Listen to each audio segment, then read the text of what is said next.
The Pat McAfee Show. There'll be no rules for our guests, for us, for the things we can talk about. Yes, speaking his mind. I've never had a problem expressing my opinions or my thoughts or anything like that. While being relatable. I haven't had that manufactured fake-ass celebrity that a lot of people have whenever they go on those big networks. I've had a chance to really build my crew, build my following, build my audience. And ridiculous. What am I supposed to do? So I'm supposed to look at something that I can definitely afford and say, nah. Is that what I'm supposed to do? The Pat McAfee Show starts in 3, 2, 1. Good afternoon, beautiful people. It is Tuesday, June 8th, 2021, years after zero, and today's a big day. Yeah! Today's a big day because our guest that'll be joining us in about 22 minutes is going to be electrifying. Ladies and gentlemen, head coach Chuck Pagano. Yes! All right. Let's go, Chuck! He's been coaching for like 36 years at this point. He was a coach at Miami back whenever, they were Swagger University, whenever, if you don't want us dancing, don't let us in the end zone. I think he recruited Reggie Wayne, Ray Lou, I think he was a part of that whole thing whenever he was at the U. Then obviously he has coaching stints, I think in Cleveland, Baltimore, Indy, Chicago, Boise State. I mean, everywhere, basically. I got a chance to play for him when he was a head coach. I got a chance to play for him whenever he beat leukemia in one season and came back on the sideline in the same season. I got a chance to go on a USO tour to Japan with this guy. I've had a chance to have a couple adult beverages with this guy. Ooh.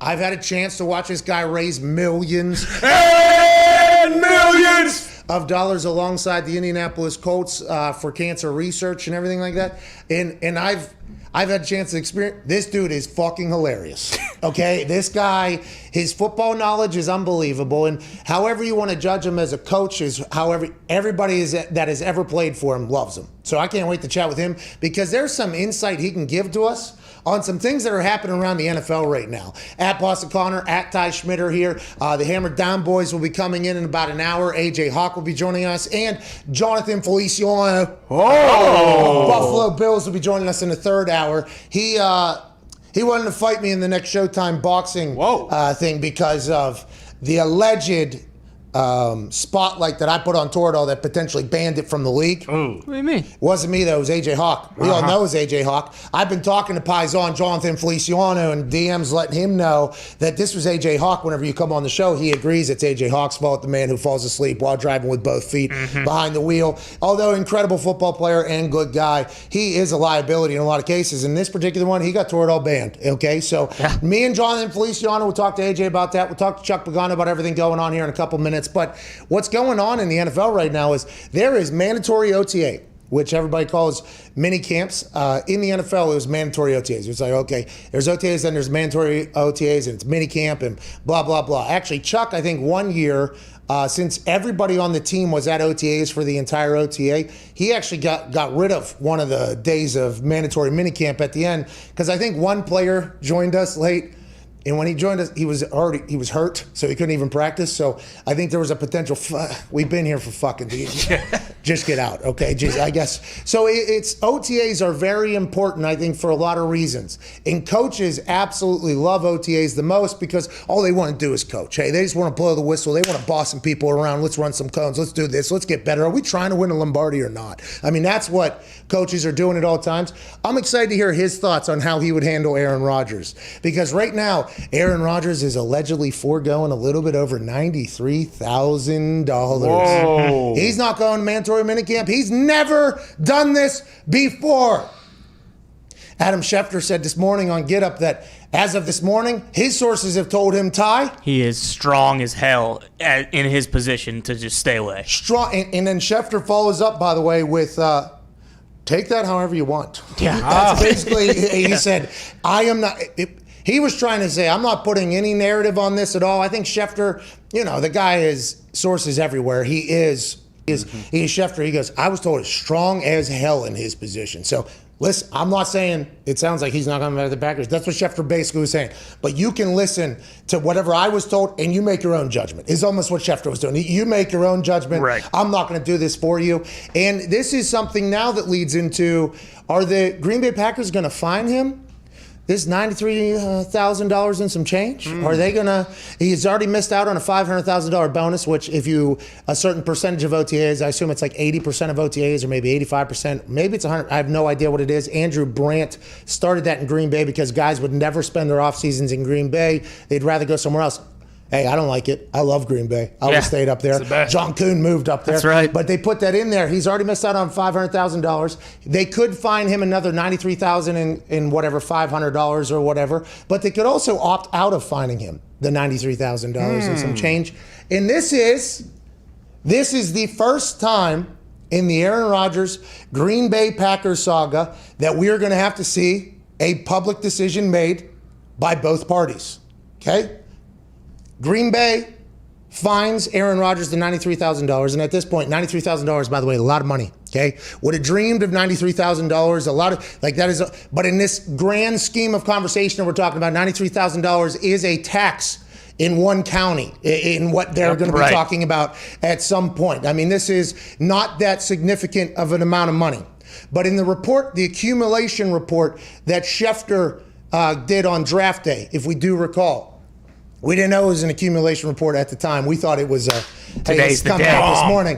The last paragraph or two was basically explaining how the Packers have tried to do everything. 3 different trips out to Aaron in Malibu, trying to make it right. One with LaFleur, one with Gunther Kuntz, one with Murphy. And then it seemed like it was the Green Bay Packers people leaking that information to Schefter. He has never said that was true. This is just me reading it and having a brain. It sounded like the Green Bay Packers wanted it to sound like they were doing everything we can to make it right? Yeah. Now, I don't think they had a clue about the amount of fuck-ups that they have done or maybe they were just blind to it, or maybe they did know it and they're like, okay, at this point, we have to try and make this right as much as we can. But if they elect to fine him the $93,000, which, by the way, they definitely can, and if they had 99.99% attendance at OTAs, which I'm not 100% sure what it's going to be, and he was the only person missing. I'm sure there were some teammates that would be like, hey, he's got to handle his business, but part of the business is getting fined too. So now, like, viewing it from outside of the whole thing, I don't know what side I'm on, but I do know if they fine him, and he has to write a check. Ooh. This would be the first time he's writing. Not potential earnings like the $500,000 OTA. That is money that is not in his pocket, okay? Not the potential $30 million or whatever's left. Yep. That money is not coming. The $6.8 million that has to come out of his pocket that they could get back from a signing bonus if he decides to retire or doesn't play there or whatever, that's him having to write a check. This $93,000 is him having to write a check. So I think this is the first time where if they do find him and he has to write a check, let's assume that that's not going to go swimmingly. Mm-hmm. But if they choose not to find him this money and they're going to make it public, that'll be something that they will very much make public for their fans, for their stance in the potential battle that they're having right now. They're babyface then, if they do that. After all this stuff. And then Aaron, whatever happens with him doesn't happen. He's heel all of a sudden. That's a babyface move. I assume they will eat the $93,000 money that they could get from Aaron in lieu of looking like, hey, we are trying to do. We could have found him $93,000. That's nothing. $93,000. It's a lot of money, obviously, but that's not. We chose not to do it. This is a scene now that I think we can get a real tell for how things are happening behind closed doors that we haven't really got a glimpse at. And to be honest, that's much more exciting than any fucking thing that Aaron could do on the field. But this is going to tell us a lot, I think, here. Yeah, it's like the last-ditch effort pretty much, right? Because if they go down that road, then like you said, it probably is completely over. And maybe you could see them doing it because now all these different reports are coming out, one from Schefter, and then Bob Domofsky doubles down on it and says, like... What, Bob? Bob said something? He said, according to his sources, like... Aaron is very dug in about not coming back here. Strong as hell. Yeah, strong as hell, if you will. So, I guess you're right. And it does seem like, Mark Murphy alluded to the fans being divided already the other day. Now, I think the quote, when it's pulled out, does look a lot more like Mark Murphy saying, hey, he's fucking tearing apart our thing. But I think in the overall context, I think Mark Murphy was attempting to state the obvious, but in doing so, I think he also set up the TV's people to be like, sure. Hey, Mark Murphy has to know that that's the way that's going to get taken too, So it's like, if you're Aaron, did he not think that was obviously going to get smeared to or maybe Aaron doesn't even know, by the way. Aaron might not know that any of this is happening. I heard Bill Burr say one time, they said, how do you deal with getting canceled? And he basically said, like, if you don't look, you don't get canceled. What do you mean? By who? By who, he said. And what, like, if you don't see, it's like, it's one of those things, maybe Aaron just has no idea what the entire feeling is of the whole situation. I'd assume he has to at this point. You would think. But Mark Murphy had to have known that was going to get used immediately after writing that. And how does that whole thing play out? This is Real Housewives here, man. Oh, yeah. This is real. Hey, this is controversy. This is drama. Yeah, okay? right. Let's put this on TNT. They know drama. The thought of this is a massive storyline, though, because you're talking about a team that could completely stink or potentially be in the NFC Championship. Yeah. It is wild times, I assume, for Green Bay Packers fans. Yeah, for sure. And like you said, at this point, I don't know why anyone would expect him to show up or come back. I held out, and like I said, like last week, I thought he would end up playing this season and then be gone after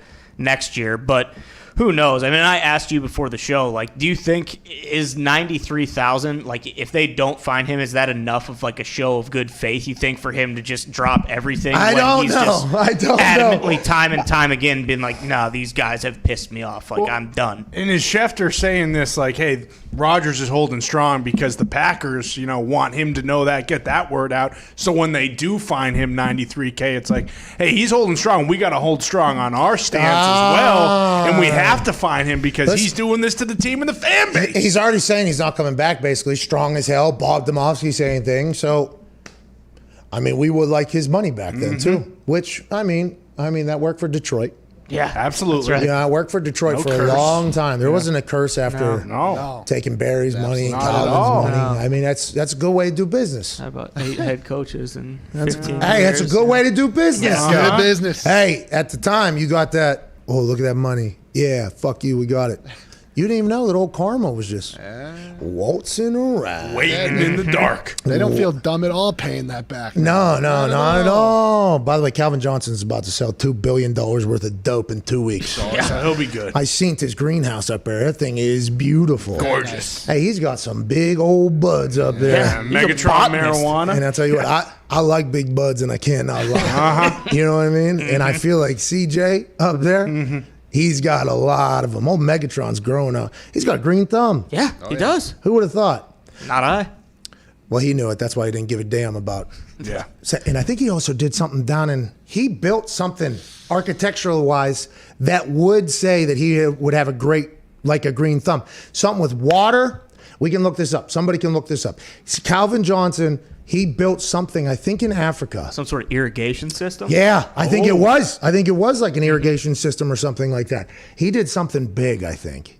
Because Georgia Tech, by the way, not like the easiest school. Very good school. No. Not like the easiest school, you know. West Virginia, obviously Harvard of West Virginia. But Georgia Tech, I do believe a degree from there is rather... You can say it into the mic. Here we go. Global sanitation. Global sanitation. Yeah. That was much different than what I thought it was. Well, it is water. Well, you would still, if he's got working toilets and stuff like that, you would still need to set up some sort of, water supply and whatnot. I thought, because I see pipes in my head.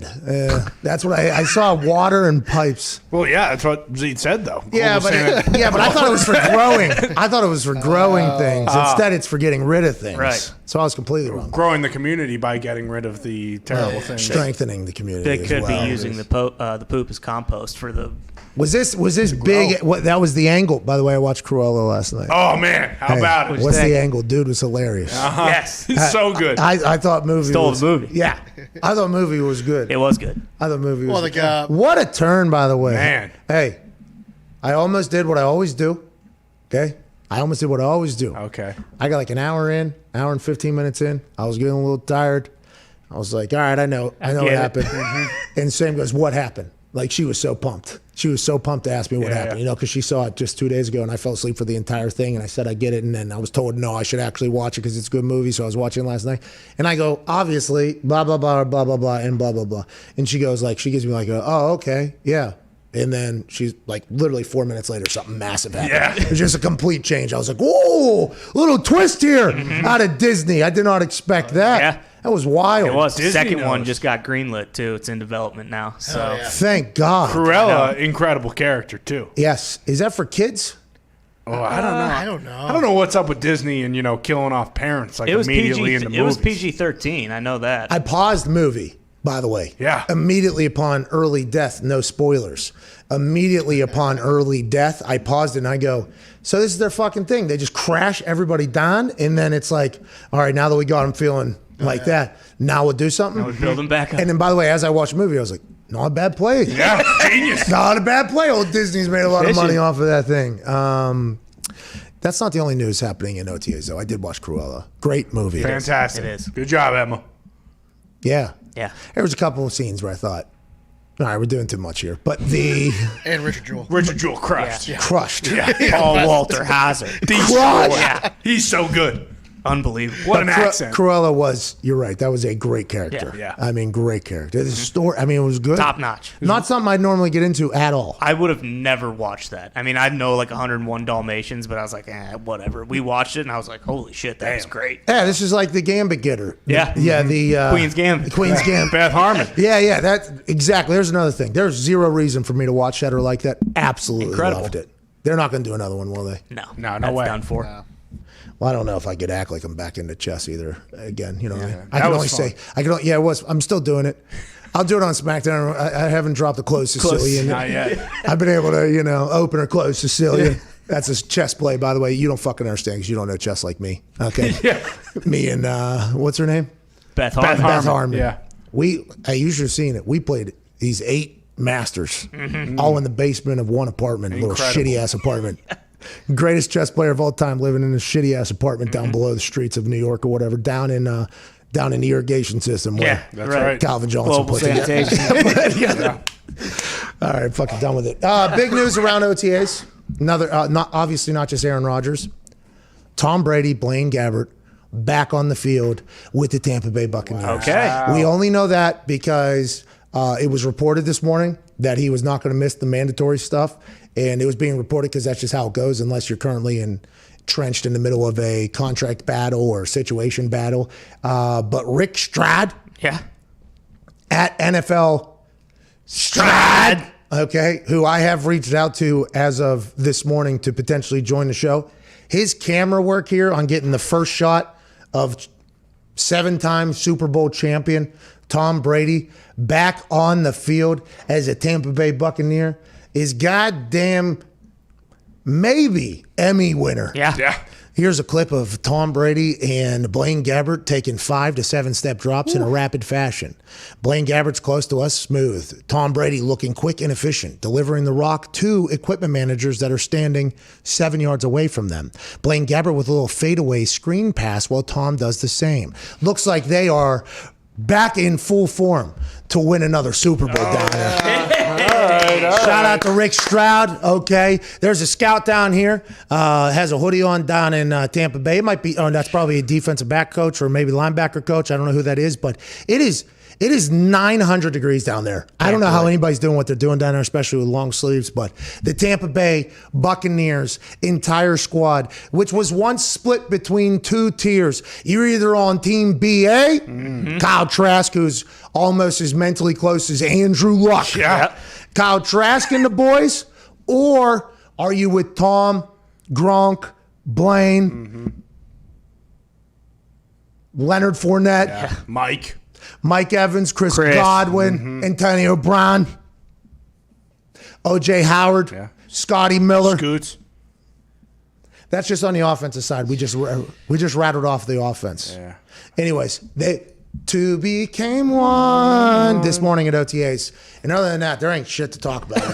When it comes to these OTAs, I know people are going to try to make something out of nothing here, and there might be a highlight or two. But, man, none of this means anything, I think, actually on the field. Nothing that can truly be judged or truly garnered in OTAs can be judged publicly via video. Like I think the meetings are incredibly important.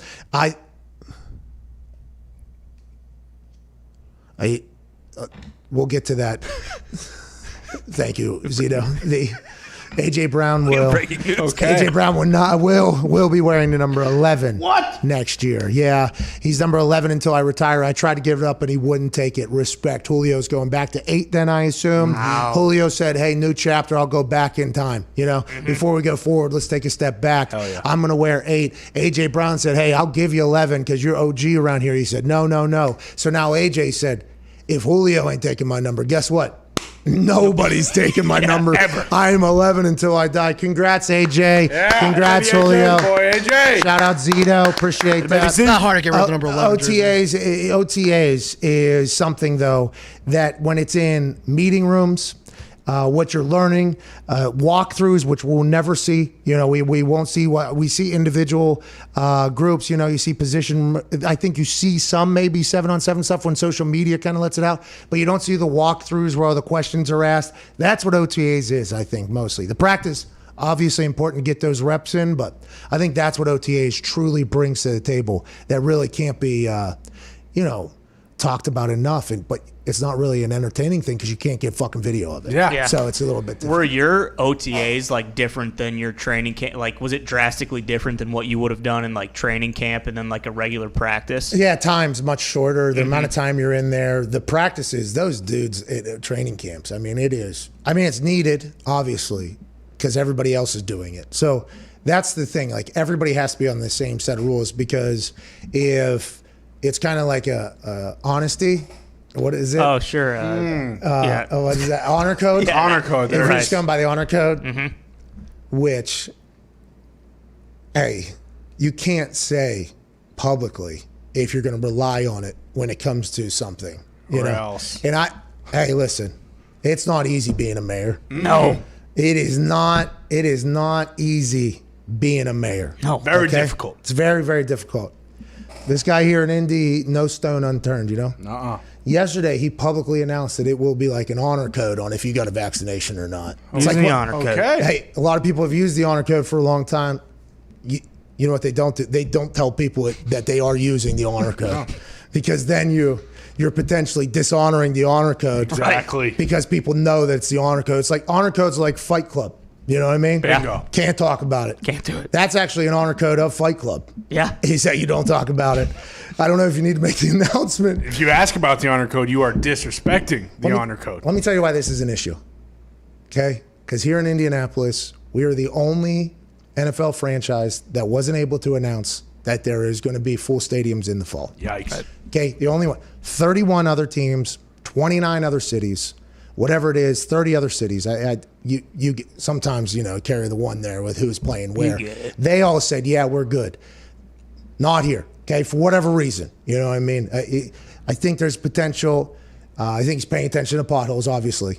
Has to. Right. Has to be. They're everywhere. I mean, they're everywhere. Okay, and I understand that. And we're coming out of a quarantine. This is not an easy time to be a mayor. But he then said that the reason why is because we only have a certain percentage of people vaccinated in the county. And then it was like followed up, like if we get to this percentage, though, everything will open up. But then before we get to that percentage, he makes an announcement, we're going on the honor code.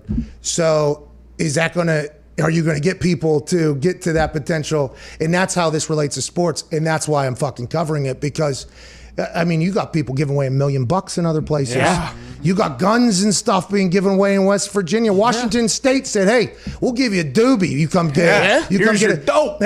And here he's like, nah, go and buy the honor code. Fucking, by the way, Be fine. you'll be all right. And if you're trying to reach a goal here, hey, the honor code is we'll going to get help there. you get there. Yeah, the honor code doesn't actually do the number. So, listen, whatever you want to do, I appreciate that he is doing the honor code, actually. Right. Because I think it's a cool thing, because when you walk into a place, Honor code. that's really all you need is Honoring the honor code. But I don't think you say it publicly. No. I think that is a potential flaw. I might be wrong, though. Joining us now, ladies and gentlemen, is a man who maybe most entertaining coach I've ever been around, most inspiring coach I've ever been around. Here we go. Both of those things, which are very important to coaching. Now, he was a great special teams coordinator back at the U, Miami. I think they blocked 7 kicks or something in 1 year. Damn. I don't know. He told me a couple times while we're in the middle of drills that he would probably get his guys to block something from me. Good conversation. Special teams legend, defensive mastermind, okay? Master motivator. Guy beat leukemia in the same season, came back.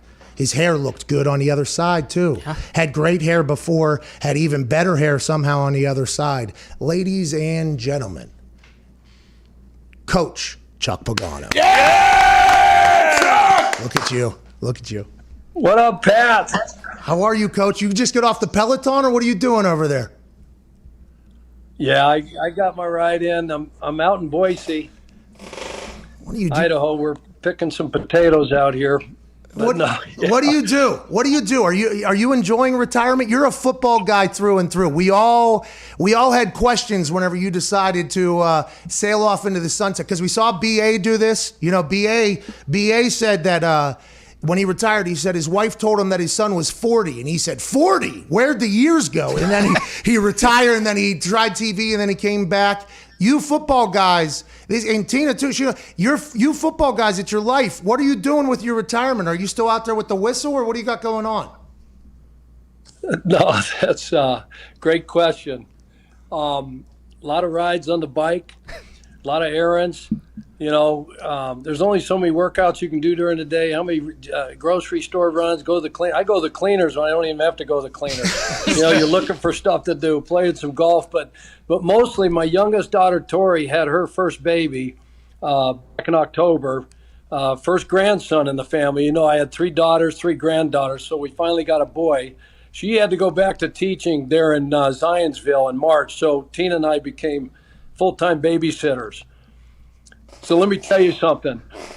I'm probably going to come out of retirement. I love the little guy. His name is Bear Charles, and he's a stud, absolute stud. But damn, coaching football is a hell of a lot easier than babysitting 7 months old. I could imagine. By the way, congratulations on that. I mean, it is. I remember your entire motto, mission, whenever you were beating the hell out of leukemia, there was like, hey, I got dances, I got weddings to dance at, I got grandkids to meet, I got to dance, I got the confetti. I mean, you had, like, it feels like everything that you sought after, you you did at this point from a personal level, that has to feel pretty cool. And it was really, it was fucking wild to watch happen because it's like, yo, this is a very serious thing. But it was so inspiring what you did, Coach. And I know you like to, have a good time and keep things off of you, but you're a fucking legend, dude. I hope you know that in your retirement while you're cleaning up baby shit from Bear Charles. I don't know about legend. That's going a little bit far, but I appreciate it. That was, you mentioned it earlier. That was a magical season. And, obviously happy to come out on the other side and all that stuff. But, I may have mentioned it, we talked about living in vision, not circumstances, right? I remember that time in the locker room after that game. I did get one of the two daughters married off, danced at her wedding, had the Ferragamos moving pretty good. As you know, I got one more daughter, middle daughter, Taylor, to get married. But, yeah, we were blessed. That was a crazy year, crazy season, magical. So many great. I mean, you guys.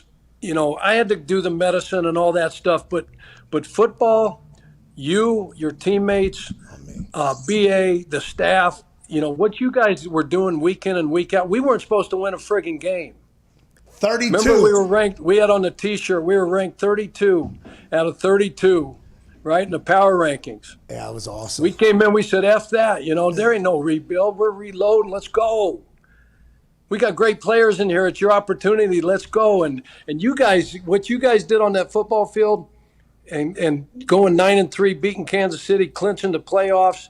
And I come back for that last one. I mean, I still get goosebumps to this day. You guys got me well. No, listen, that is not true at all. I think the complete opposite. We were trying to do it for you while you were down the road, left the light on, the whole thing. I think my favorite part of that whole season, I've told this story, is first practice back for you, okay? Punt periods, first period, all right? Yep. And you're standing right next. I hit probably, I don't know, bad ball. An immediate fuck ball from me, okay, which you were also a big fan of, I do recall. But yeah, one of those. And you immediately, you went right into it. I'm like, are we not in like the, hey, happy to be here? And you were like, no, we got a game. Like you were right back. Like it felt like you were back at home. It was very cool. It was a cool day, dude. It was a cool thing to be a part of. Yeah, it was.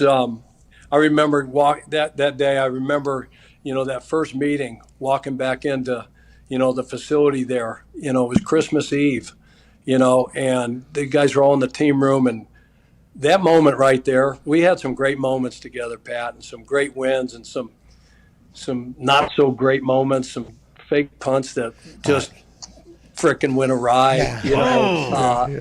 Yeah, bad. So, but walking into that team meeting and making it back and then going on to, won that game. Remember the media asked me, he said, you guys clinched the playoffs. You're not going to play your starters, are you? You're not going to play your guys. And I'm like, dude, you know what we just went through? And now I'm going to sit guys? Hell no, let's go. Yeah, they're playing. We beat Houston, and who's that little kick returner? Took one to the hizzo. All right. Oh, no. What was his name? Right up the gut. Split him like the Red Sea. Nobody was within 50 yards of my man. He was. It was like 20. That put us out ahead, and we never looked back and won that game, and that was it was amazing. Yeah, it was a cool experience. Man, he was a good dude too, a cool guy. He played for Houston, then he played for us. I forget his name. I should have remembered that. He was a nightmare to kick to. Happy he was on our side at that point. And he took one back on Houston, so they had to experience what we all had to experience. Let's talk about you coaching though, huh? Let's talk about you on the field out there. You know what I mean? Let's talk about you out on the field out there, Hey, Coach, OTAs. And I've talked about this from a player's perspective. I can see how the players want to change it. The vets want to change it. They want to have that ramp up period after the Zoom calls last year. And they're like, hey, this is what we've been fighting for all along. And you hear a lot of the OGs being like, yeah, this is good for the league. Not going to change it. But now that OTAs are happening and everybody's back in the building except for Aaron, which we'll talk about, what did you get out of the OTAs, out of the team from a coaching standpoint? For me, it was like the camaraderie, I think, like kind of building up in the weight room, seeing who's. From the coaching side, why are OTAs so important? Yeah, you got everybody back in the building, after, whether you had a good season or bad season, there was a renewed sense of, hope and energy and spirit, a new season upon us.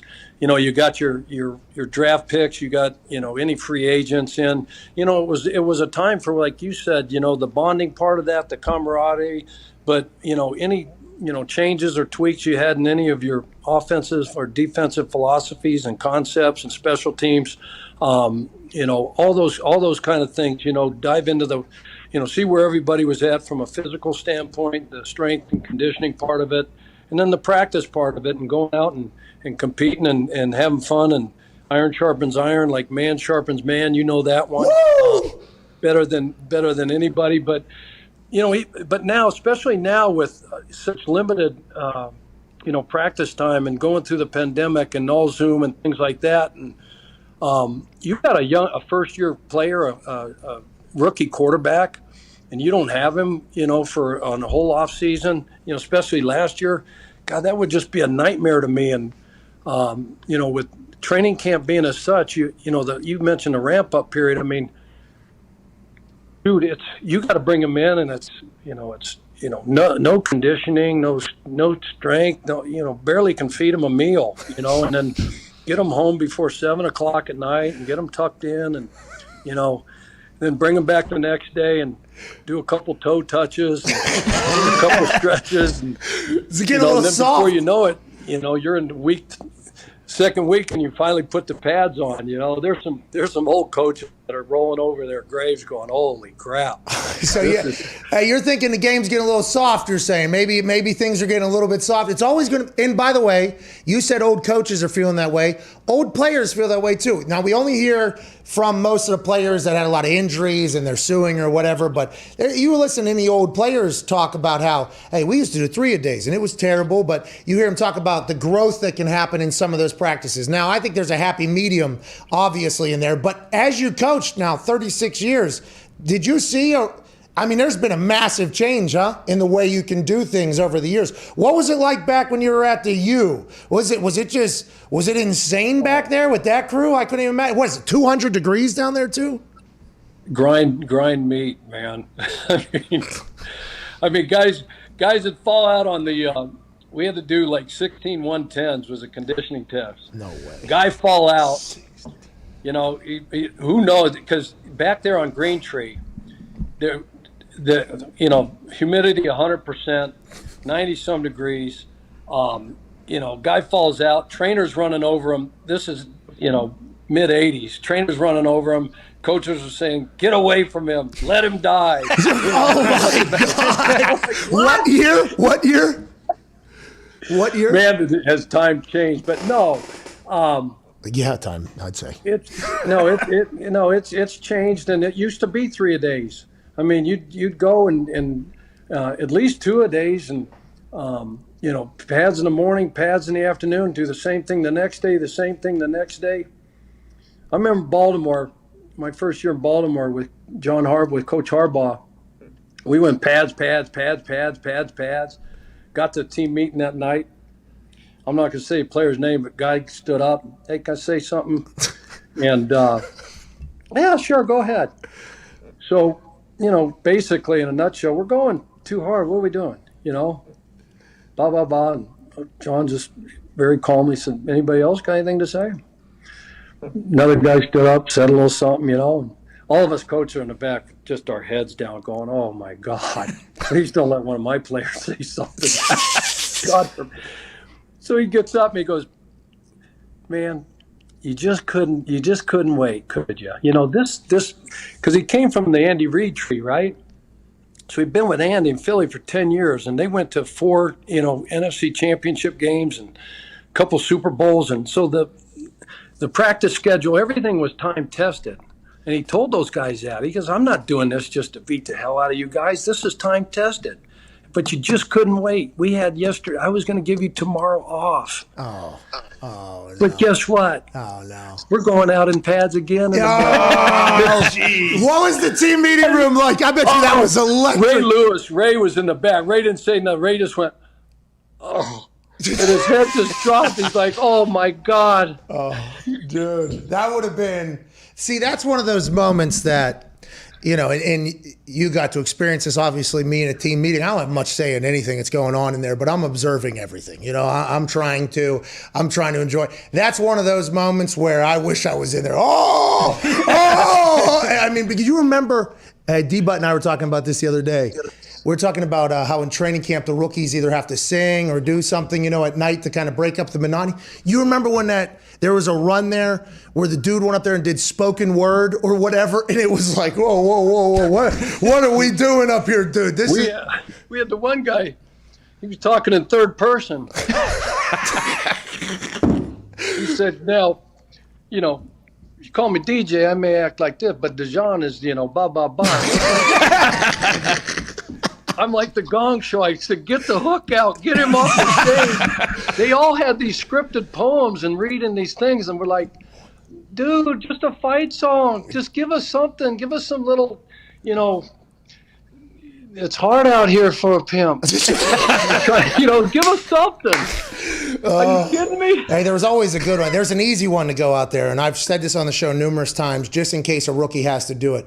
All you have to do is have a little bit of energy and just go, ain't no mountain high, ain't no valley low, ain't no river wide enough, baby. Yeah, the whole room. If you need me, call. There it is. It's the winner. It is the winner. They did it in Remember the Titans, and it literally it plays in every lot. As soon as you walk in, you just hi Pat, punter, West Virginia University. I got $45,000 for my signing bonus. Everybody, whoa! And then it's immediately just right to ain't no mountain high, and then bang. You don't even have to sing anymore, Chuck. You don't even have to sing. Everybody's going to sing it for you. But then there was that 1 year, and you were talking about there was that 1 year where there was a real change. It was a whole new thing. These guys were singing like they wrote their own songs they were singing. Like, hey, this is a song I wrote for somebody, and they had their own poems and third person. And then the one guy had he was out of practice for a pulled hamstring or whatever. He sang and then did a backflip. You remember that? That was that 1 year. It couldn't have gone any worse. Every night it was like, all right, what the fuck's gonna pop off here? Let's talk. Hey, Chuck, let's talk. Hey, yeah. That's right. That's right after that. That group, that's when I started getting ready for retirement. I said, okay, this is like when this goes south, it's time to get out. Yeah, when the team meeting celebration turns a different. You're right. You're 100% right. And there was a change in the locker room, by the way, as I got older as well. And I think it's just the new world, and the game will continue to go on. The league will survive, but it is a very new one. We're talking to Coach Chuck Pagano. Man, who was obviously a head coach for the Colts, defensive coordinator for the Bears, the Ravens, Browns. I think anywhere else. The U. No, secondary coach for the U. And special teams. Yeah, and the kicks, we blocked 59 in 6 years. Is that good? Jesus. Is that good? I mean, is that good? I think that was exactly what you said to me a couple times. We blocked. Ed Reed. It wasn't because of scheme. Ed Reed had a lot to do with that, by the way. Hey, we played. Tremaine Mack. I think Tremaine Mack blocked. He went to the Bengals, if you remember, and I think he was Pro Bowl special team his rookie year. Kid out of Texas. He blocked 12 in one season. It was crazy. What a nightmare, dude. I mean, what an absolute nightmare. Was that Big East days? When was that? Yeah, the old Big East days, yeah. Do you watch the documentary? Crush, get Boston College down, in September in the heat in Miami and kill them by 40. and then we'd go to, it was at Chestnut Hill, next year play up there and Ed Reed's got to rip a ball out of his teammate's hand and go 100 yards to win the game. It was always a nightmare up there. But go to West Virginia, your beautiful school. Hey. Okay, and fans were very, very nice. West Virginia, I mean, very nice. Wouldn't say anything derogatory or anything bad to the player. I mean, no. Be ready. Keep your helmet on because they're throwing batteries at us. not fruit. Not throwing batteries at. And then we snuck off. Matter of fact, I don't know if you remember the game, the year. They were up 7-3, high-scoring affair, right? 7-3, 28 seconds left in the game. It's fourth down. They got a punt from their own 29-yard line, right? Oh, no. And so this guy comes in, Tremaine comes in. We block the punt. scoop and score, get a walk-off win, right? You know how we had to go in, and run underneath the tunnel to go to our locker room, and then the fans were over the top. Yeah. They threw a trash can, one of them 55-gallon trash cans off the upper deck. Hit Coach Randy Shannon. You remember Randy? He used to be the head coach down there. Hit him in the head, knocked him out. Oh, no, not at West Virginia. No, this is somewhere else. What a wonderful crowd there. Wonderful people. All right, let's get back to the NFL. All right. Okay. Sorry. No. Do you watch those documentaries about the U when you were there? Do you watch any of those? Oh, they're the best. Just relive the glory days, man. It sounds like it was awesome down there. Oh, unbelievable. We had such great talent. Unbelievable. Just beating everybody to death, by the way, and dancing on their graves while doing it. By the way. No, they told you before kickoff during stretch. What? Dude, we fixing. You have no idea what's about to happen. I mean, that's how they expected. They tell you. Did you have Dwayne Johnson on the team? He was there the year before. The Rock was there the year before, 94, and was done. So we didn't have him in 90. I got there in 95 with Butch. He was already gone. Did you ever meet him? Did you ever shake his hand? Hey, how's it going, Dwayne, Dewey, DJ? Yeah, you remember when I was sick, the alias, my wife checked me into the hotel? No, was it? I didn't know it was Dwayne. They came in my room and they said, "Hey, Mr. Johnson." I said, "I'm like in shock still, right? Been in there 5 minutes. I got a PICC line in my arm and they're pumping, chemo into my body and steroids instead." And they said, "Mr. Johnson, what are you talking about?" Is this real life? You want us to call you Mr. Johnson? Who am I? You want us to call you Dwayne, or you want us to call you The Rock? Holy crap! So, because remember, it was during the bye, and they didn't want it to get out that I was sick and I was in there. Yeah. So I'm thinking, where'd she get that from? Well, he lived in Weston, where we lived during our time down there. They worked out at the same gym. So I'm thinking, I got to beat leukemia and beat The Rock's ass because he's after my wife. He's got a crush on him. All right. So I'm happy you and The Rock have not had to, square off, because that guy's going to be president 2032. Yeah. I saw it on NBC.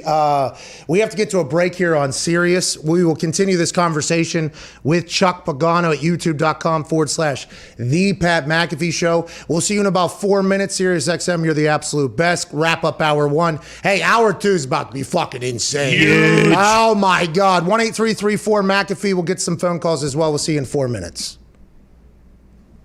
We're on a break. Fucking nailed it, Coach. Hey, nailed it, dude. Nailed it. Deji Karim. There it is. Yeah. Daji, Karim, I think. Is that right? Yeah. He was fucking DJI. fast. You know who just texted me? Who? Conti. Hey, that pie's on there. Hey, he's... My paisan. He goes, Deji Karim. Hey, he's up here. Now, he's the guy. He's the guy. He's the guy. You Italians have infiltrated your way up to the top of the PR of the Indianapolis Colts. It's unbelievable. Last question here, though, Coach. I have to get to this with you because I think it's something that you have a great answer on because you were a big players coach. You were a head coach. You understand all the bullshit that could potentially happen outside of the lines now in the business side of things. Aaron Rodgers and the Green Bay Packers, if that's your quarterback and you're Matt LaFleur, what are you doing? How are you doing? Do you have to just stay out of this because it's bigger than you? Like, at what point you think Matt LaFleur, where do you think he is and how would you handle it? Yeah, he's just, front office stuff is the front office stuff, as you know. And as the head coach, you're reaching out on a daily basis, phone, text, any way you can. And you just keep trying to, mend whatever fences need to be met, whatever that is, and building those relationships. And it sounds like, just listen to the whole narrative and what's being said that, the relationship is, great with the players and the coaches, this, that, and the other. So, I wouldn't have retired if I'd known he was going to do this, by the way. He's probably he's probably one of the main reasons. You can tell him he might be watching. I don't know that I got the hell out of Chicago. You're sick of that guy, huh? There's no way. I'm going to die before I let that guy walk out of my damn building and get out of there. Those guys just don't fall out of trees. That's a first ballot, no question, Hall of Famer. The last time he missed a game was October 17, I think, 2017. They lost to the Saints. Hundley was the starting quarterback. So, come on. I'm doing everything I possibly can. I'm missing OTAs. I'm missing Zooms. I'm missing everything. And doing whatever I have to do to keep him around. Yeah, you only go as your quarterback goes. We all know that, ladies and gentlemen. Do we ever? Ladies and gentlemen, legendary coach Chuck Pagano. Thank you, Coach. Cheers, man. Appreciate you guys. Hey, you too. Have a good one. Hey, listen, next time you're on, I want to hear about the pretzel. You know what I mean? Tell me about the pretzel. You're the best, dude. Have a good one, Coach. Tell Tina I said hello. Pat, thank you, man. Yep. I will. You Tell got Sam hi and the family. Yep, they all say hello, Coach. See ya. Okay, bye. Okay. Good guy. Weapon. Yeah. We were on that U.S. I didn't know him that well. First year, he got sick, was out for a while. I saw him in team meetings, and we interacted on the field. I didn't know him that well. Then some other stuff happened. We go on that USO tour trip together where we are literally 6 inches away from each other for 17 hours on that flight over there. You learn a lot about somebody in that time, especially with me. I'm a pretty, hey, how we doing? Ask a couple questions. Hey, there you go. When you get there, too, you can only talk to each other. We're the only. If you need to build your team up, go to Japan. Just with your team, because you literally can't talk to anybody else but your team. Nobody else is even giving you a chance. We'll get back to the show here live on Sirius. We appreciate you on YouTube for rocking with us, obviously. Come on. This is that put it into the playlist thing that has to come. Oh, add it to the next up. Yeah. This is the Pat McAfee Show on Sirius XM Mad Dog Sports Radio. We thank you for taking the time to seek out this small regional show that streams internationally. Here's Pat and the boys. Welcome back. Look at that. Back here on Sirius XM Channel 82 Mad Dog Sports Radio. I apologize immensely that the conversation got away from me there without going to a break. It's great catching up with old Chuck Pagano. His ass is out there in the middle of Idaho on his Peloton bike. Get a text from him every once in a while. It's great to see. Great to chat with him. That guy's awesome, by the way. Yeah. He said during the break, if you didn't hear this on Sirius, we apologize. It's part of the business, though. Mm-hmm. There's just that's how the business, baby. And by the way, those commercials are great. You should buy from those people.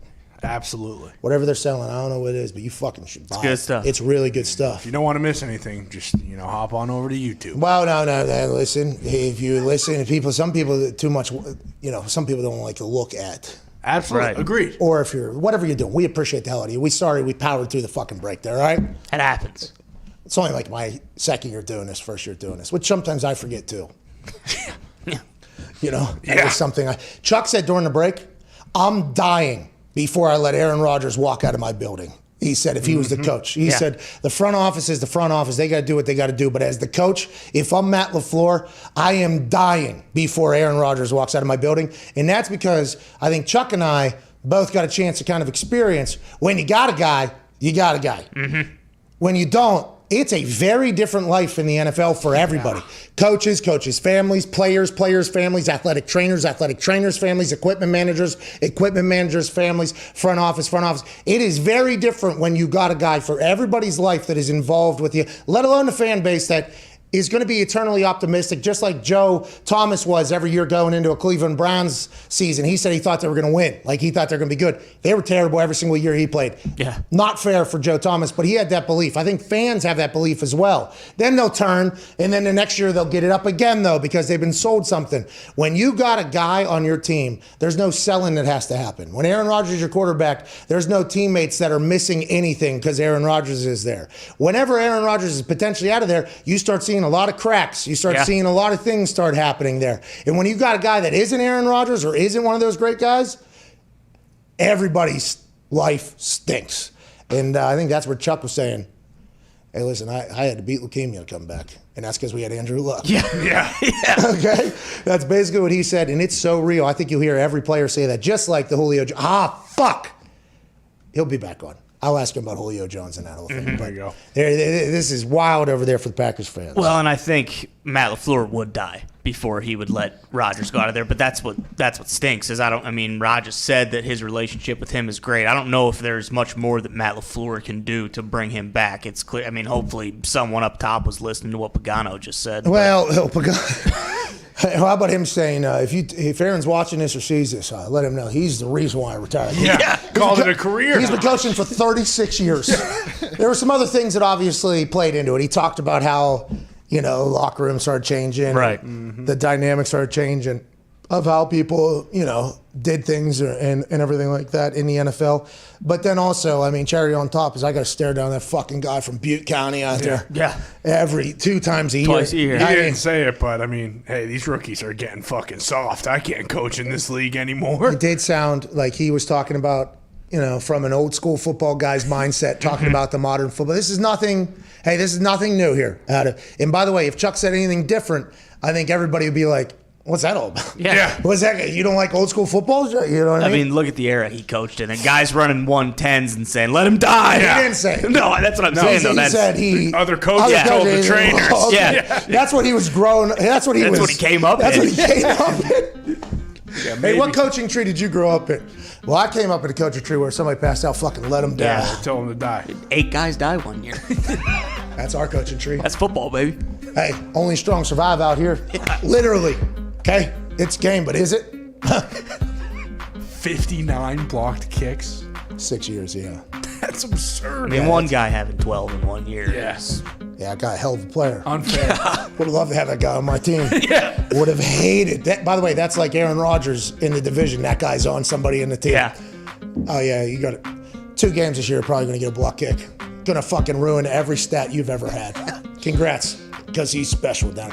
But there's also some people that can do it that teams don't let them do it because there's potential roughing the punter, running into the punter. You just kind of hold back. We got a good offense. Don't need to fuck anything up here. We got a quarterback coming. Hour 2 on the other side with AJ Hawk on the other side. Cannot wait for it. You got 6 minutes or so. Cheers.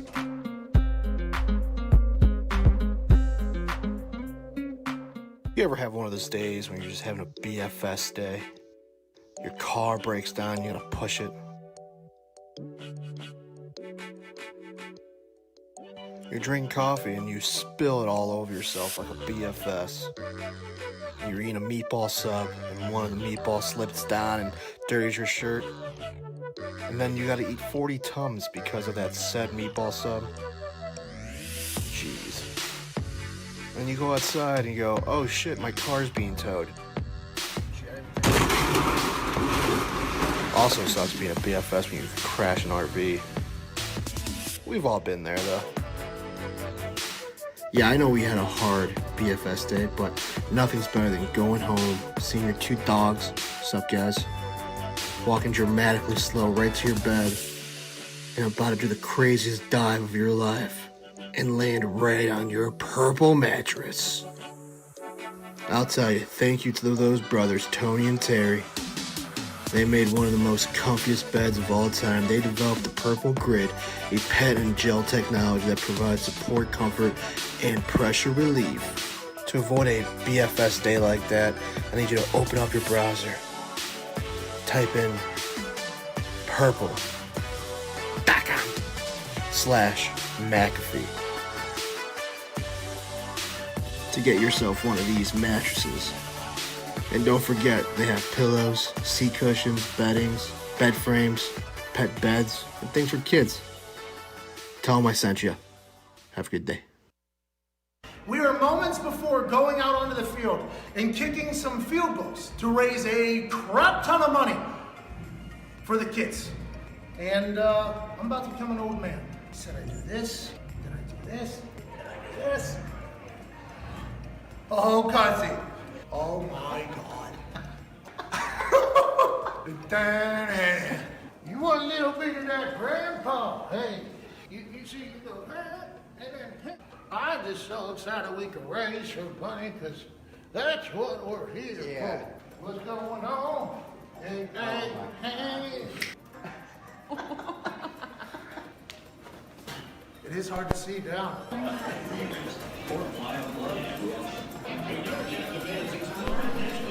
Cool, Grandpa.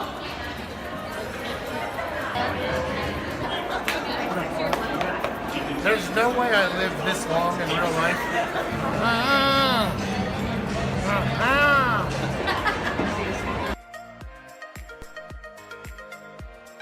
Ladies and gentlemen, give it up for our contestant and cheer him on as he attempts to raise $70,000 for cancer research. On your mark, get set, go!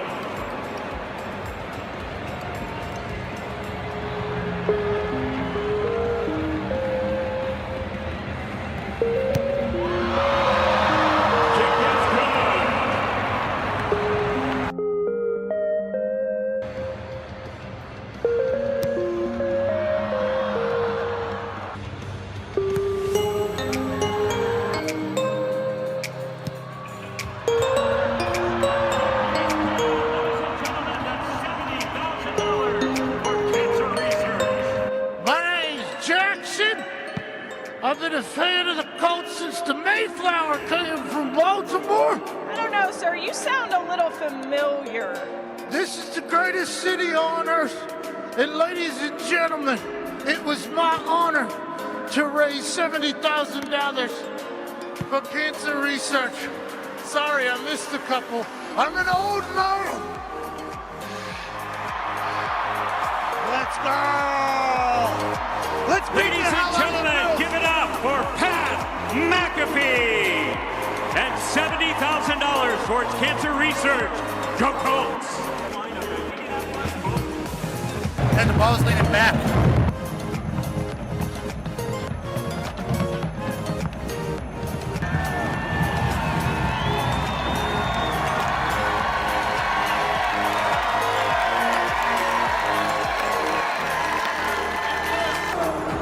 Couldn't see. It's a lot more difficult seeing. Hi! Old man's got a hammer.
The Pat McAfee Show. There'll be no rules for our guests, for us, for the things we can talk about. Speaking his mind I've never had a problem expressing my opinions or my thoughts or anything like that. while being relatable. I haven't had that manufactured fake-ass celebrity that a lot of people have whenever they go on those big networks. I've had a chance to really build my crew, build my following, build my audience. And ridiculous. What am I supposed to do? So I'm supposed to look at something that I can definitely afford and say, nah. Is that what I'm supposed to do? The Pat McAfee Show starts in 3, 2, 1. Welcome back to that show. Hour 2 on this Tuesday, June 8th, 2021. We'll begin immediately following this beat drop from Twine. Shout out to Twine. Shout out to the Hammer Dahn boys joining us in studio. Gumpy, big night last night, huh? What you go? How'd you do? What money did we make? 3-0, riding the Canadians money line. Keep hammering it. They're the best. Let's go Habs, huh? Habs, Habs, huh? Hey, come on, Habs, huh? Hey. Come on now, Habs. What does that mean, the Habs thing? I know people that are saying this. They're the Canadians, Yep. right? In Montreal, but they're called the Habs. It was actually a mistake. There's an H that's for hockey in their logo on the sweater. Oh. A man thought it was for La Habitants. Because they speak French there. Called them the Habs. Here we are, Still the Habs. Really? Yeah. So the Canadians got something wrong, then made it right by making it sound cool? Absolutely. Okay, way to Well go, Canada. Way to go, Canada. Let's go, Habs. Let's go, Habs. Let's go, huh? Habs. Hey, here we go, Let's Habs. go, habitants. Okay, Yes, habitants. I'd be disgruntled because the Bruins lost. Habitants for humanity. You guys stink. We do not stink. Tuukka Rask, by the way, Yeah, he lost forgot how it. to play goalie. No, he's hurt. No, then whatever the case, T's and P's, whatever he's got. Godspeed to him. The goalie though that had the all black murdered out pads. Swayman. I like that guy. Yeah, I mean, he kind of stinks, but I like that guy. He doesn't stink. Yeah, you guys stink now. No, Bruins are dead. No, B's and 7. We'll be fine. I mean, they gave the Islanders every single call last night. What are you going to do when the refs are against you? You can't win. I heard your coach say that. And Marchand, by the way, incredible pest. Yeah.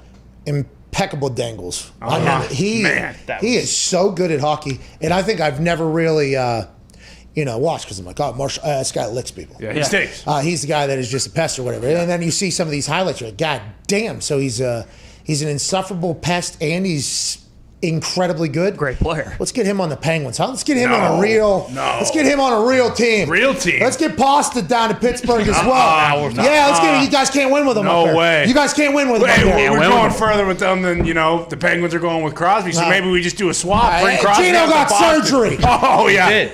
Did. Diggs, how were you last night? 1-2. Okay. What did we win on? What did we lose on? NBA Suns were an absolute lock. I mean, Denver Nuggets backcourt stinks, so take the Suns all series long. And then I 4-0 sweep. You probably get that at big odds. Ooh. Jokic will buy 1 game. 5 games. 5 games. Then Suns it and stunk on the diamond. Well, you're going to bounce back. Thank you. David Cohn. Hammer Dahn live 4 p.m. Eastern every single day at youtube.com/Hammer Dahn. Obviously, they're printing money for people. Diggs not last night, but on the total now, we're 4-2 on the night. Not bad. So, still winning. And what did Mitt do? 1-1. So He had the 5. box. He took the box, Hold on. dude. Yeah, I mean, you were 1-0. Yeah, I was. I mean, I leaned Bees, but I said I would never bet on a team that didn't True. have Sidney Crosby in hockey. Turns out you guys do stink. Good call by you. Yeah, thank Right. you. I appreciate that. But yeah, me back in the gambling on Hammer Down show, back with a vengeance. And also, to his credit, Foxy also on the Well done, Foxy. handing out money on Hammer Down, handing out car accidents from Ohio, ladies and gentlemen. College football national champion, Super Bowl champion, occasional sleeper at the wheel, ladies and gentlemen. Only during the golden hour, AJ Hawk. AJ, you've ruffled some feathers around the world with your 2-foot driving sleeping method you use behind the wheel, pal. First off, I never have attempted to sleep while driving. It has happened inadvertently, and I'm usually very on top of it and try to change out if I have another drive. Oh, okay, so as soon as you start feeling it, you're saying, as soon as the sun's starting to get a little bit too good out here. Oh, it's beautiful, sun. Oh, it's beautiful. All right, somebody else should drive for me. Is that what happens? Well, usually they'll let me know. Yeah, you're usually real good about it. Yeah. My wife likes to drive, so she's always driving anyway. But if I'm with somebody else, they'll usually notice, hey, man, like, I know you. This is not going to end well, so just let me get in there now. You look at the clock, see the sun? Get the hell out of here. It's 5:03. This can't happen. AJ, you're swerving into oncoming traffic. Hey, it's fall. Hey, when we 6:05. watched, hey Pat, yesterday that Sean O'Malley showed you that video. I didn't say it at the time, but I'm watching. I'm like, yep, that's the time. You saw the ball. You saw the sun real low. I'm like, yep, see ya. You're out right there. Hey, that is your Achilles right there. That is your driving Achilles, that beautiful sunset. The time before it's completely gone, but it has disappeared at least by a half. Let's talk about your friend, okay? Because I just seen a tweet. Somebody sent me a tweet. And it's, I don't know if this is real or not, but I assume people that are tweeting me, are telling the truth about this type of thing. I guess Colin Cowherd just said, talking about the Aaron Rodgers situation, he said AJ Hawk said that this was mendable or something like that. Now, obviously, you've been an insider for the insiders on this Aaron Rodgers situation. Not as deep inside as Miles Teller, but really close there. I think you and Takatari could be in a tie there for and Kuhn as well. For what are you hearing? Okay, because this morning Adam Schefter said on Get Up, he's strong as hell in his convictions right now. More, just as much as he was before. Bobbert Domovsky, ESPN Green Bay Packers, said, there ain't nothing changed. Okay, he's still there. It doesn't matter if it's mandatory or not. Have you heard anything? And does this mandatory minicamp mean anything at all in your eyes in the grand scheme of things? No, the mandatory minicamp means zero. I would have been very surprised if he actually came. Like, why? With everything going on, what's he going to come because he's worried about being fined $93,000? That's something that will get erased if he does come back and they work out a contract. Like, that's nothing. It's not going to happen. Do you think there's anything to them either choosing to fine him or not fine him, the $93,000 in a public display of, hey, we're trying to do everything we can? Do you think that means anything? I mean, I don't think it would help if you apply the fine to him. No, it's not going to help anybody, is it? Well, I think this is the first time where he's going to have to write money out. Now, if they get a deal done, it'll obviously be a part. It'll be awesome if he signs for $150 million and $93,000. Yeah. You know, like that'd be awesome if that happened. But this is the real first time where it's not future earnings. You know, like this is the first time where it's actual money that could. And if they want a babyface, the Packers, they could just easily go, we're obviously not going to fine Aaron Rodgers for everything he has done for us. We are not going to fine him. He's never missed a camp before. This is the first time. Got to experience. We would never do that. If they would do that, then that's really starting to continue to do what they allegedly attempted to do with the accumulation of information that was dropped on draft night whenever it was said they're flying out individually. You know, they're really getting, that would help that whole story, I think, personally. Now, we're also talking about something that is not a big deal at all because it's the only thing to talk about, and it's the MVP of the NFL, potentially not being with one of the most historic franchises after 16 years or whatever. But that is something I think that does change this particular situation to what it has been, you know? Well, this is the first time when, the team is back there. They have to be there. It's not a voluntary situation. He's not there. So I understand why it's a talking point, or this is a time when you would think about it, because it is very interesting. If you're the Packers, why in the hell, if you really want Aaron back, what's it going to do to actually give him that fine? What good comes from that? You can't say it's not one of those things where you're like, hey, we're going to punish this guy because it's going to set the tone and let everybody else below him and everyone else that comes after them know, we don't mess around. This isn't one of those situations. Well, isn't it interesting, too, because Aaron said he's trying to set the tone for, future, how people should be treated. Yeah. In Green Bay, in this situation, he'd be like, hey, you've seen how we treat this is how we treat this guy incredibly well. Oh, we didn't fine him $93,000, you remember? How nice of us was that? Coulda. You know what $93,000 can get you? Almost a Jeep with a Hemi. Not a Jeep Wrangler. Not your Jeep Wrangler. The Packers could almost afford, my Jeep with a Hemi, obviously, if they got this money from Aaron. So that's something we got to put in perspective every once in a while. Have you talked to Aaron? How's he doing? Is he happy? Is he enjoying life? I don't know. I assume he's doing great. When and if I do talk to him, first off, I don't pepper him with any kind of football question. You call him right now. I believe. I mainly just, if I talk to him, I mention his golf match coming up. That's the most interesting thing to me right now. How's he going to do? Is his team going to win? Fascinating. Is it going to be entertaining? Is it going to be fun? Thank you for looking out for this show. All of sports media. Very nice. Because, by the way, July 6th is going to come quick. Yeah. Hey, him and Bryson DeChambeau. Brooksy! Hey, what should I ask him? Pat, what would you want me to ask Aaron? Hey, man, what are you going to do? He texts me back. Don't know. Cool. Talk next week, bud. So I've actually stared at his name on my phone in the text thing. And I have typed up a text that was is there anything can I lean, one way or another here? And I immediately deleted the whole thing. Do it. What's the harm? You could do it. Because then I'm taking a potential, in a roundabout way, you're kind of taking a relationship connection that you have and making it something that it isn't, right? If I do that. I feel like that's something hey, the reason why I have this number is not because of that.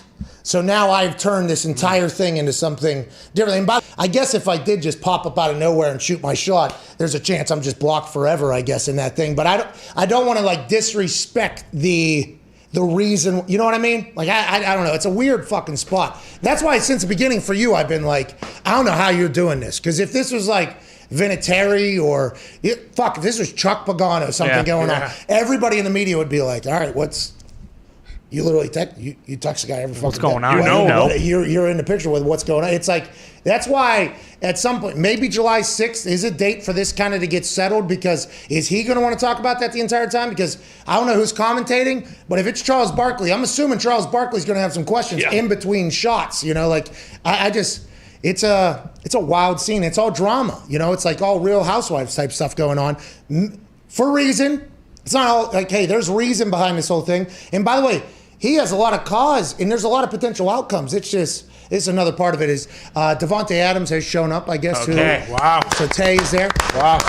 Tom Pelissero, who was reporting from Curly Lambeau's Field live this morning on NFL Network, says Packers star wide receiver Davante Adams is present at minicamp and in uniform, but isn't really participating on day one. Whoa. Watching most drills and working on the side during 11-on-11. He's entering a contract year. All the Green Bay's other top receivers are also practicing. Okay, shout out Big Bob Tunyon out there. Bobby is out there.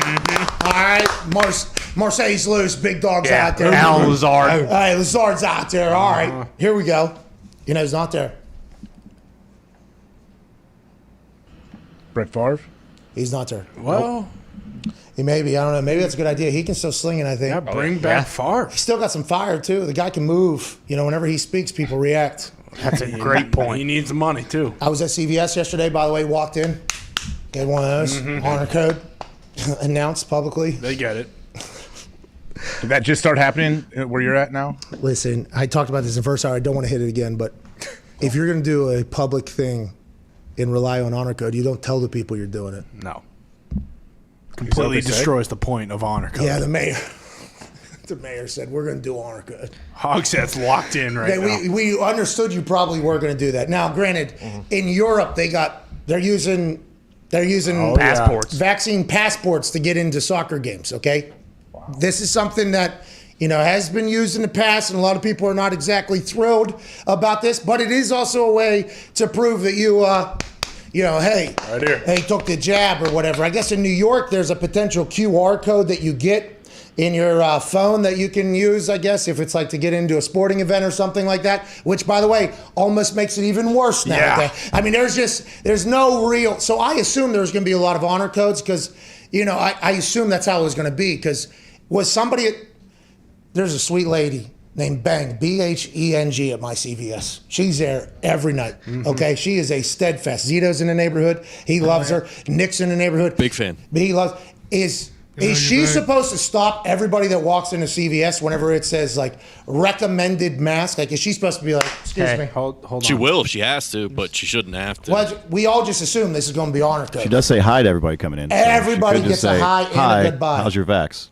Yeah, but then what? Somebody's got to do a thumbs up or thumbs down? And she's also got to check me out whenever I'm trying to get, some skim milk to go with my cereal right before my intermittent fasting hours. Is that what she's supposed to do? Too many tasks. We assumed there was going to be honor code. Everybody's walking in doing the thing. Yeah.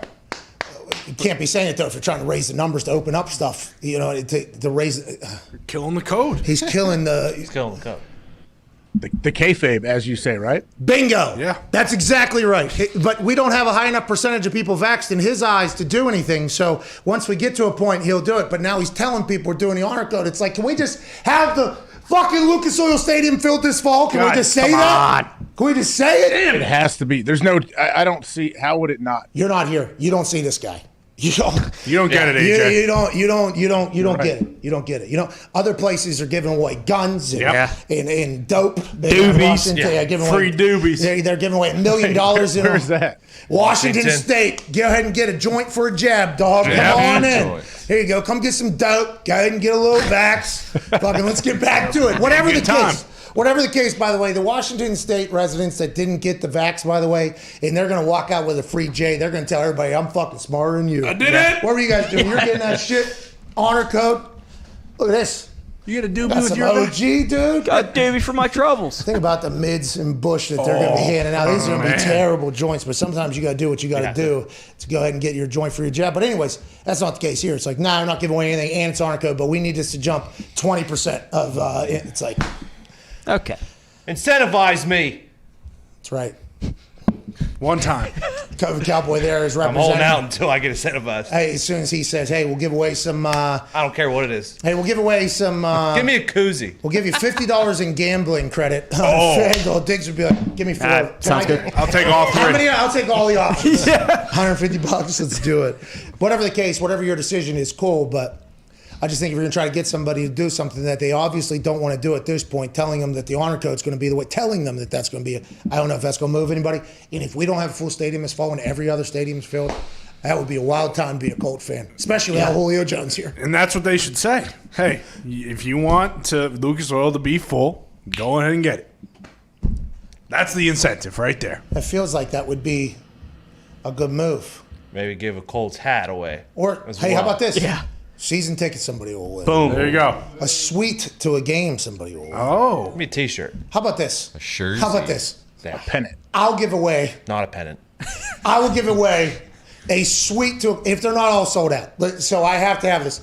I will give away a suite to the Indianapolis Colts game of choosing if we get to the point where we Hell yeah. Can have full stadium. Get Here we a go. suite in a stadium. Here we go. I will do it. I will do it. Hey, No listen. more than that, Thank you, Mayor I Pat. will Thank you, Wait till You need to RTVH run, in the Pat. studio interviewing about this. What next you week. say, AJ? You need to run for public office. You need. When is this Fuck guy no, up for dude. re-election? No way. Fix our roads, Listen, Pat. this guy's life. Yeah, this guy's life is not an easy one. All right, especially here in Indiana. These potholes. It is the worst in the country. Terrible. By far. It is the worst in the country. Like, I understand, like, being in public office is not easy.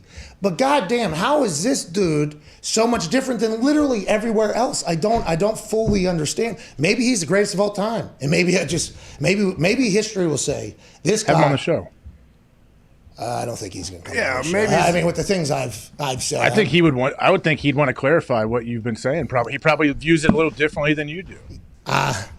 Yeah, but then does he want a do-si-do? Like, you know what I mean? I don't know You would if... think if he's making these decisions and he's still standing strong, don't you think he probably would want to debate it? Probably not, actually. No No, way. I don't No. think so. He didn't want to debate it, but with you, he might. It's not like he's talking to Ben Shapiro. He's talking to you.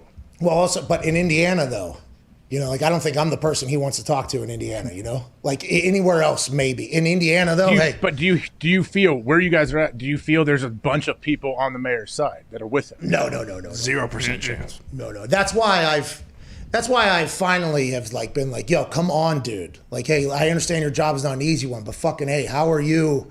So, and maybe he's right. Tell him MSG is full. Bro, MSG, LA. I mean, these...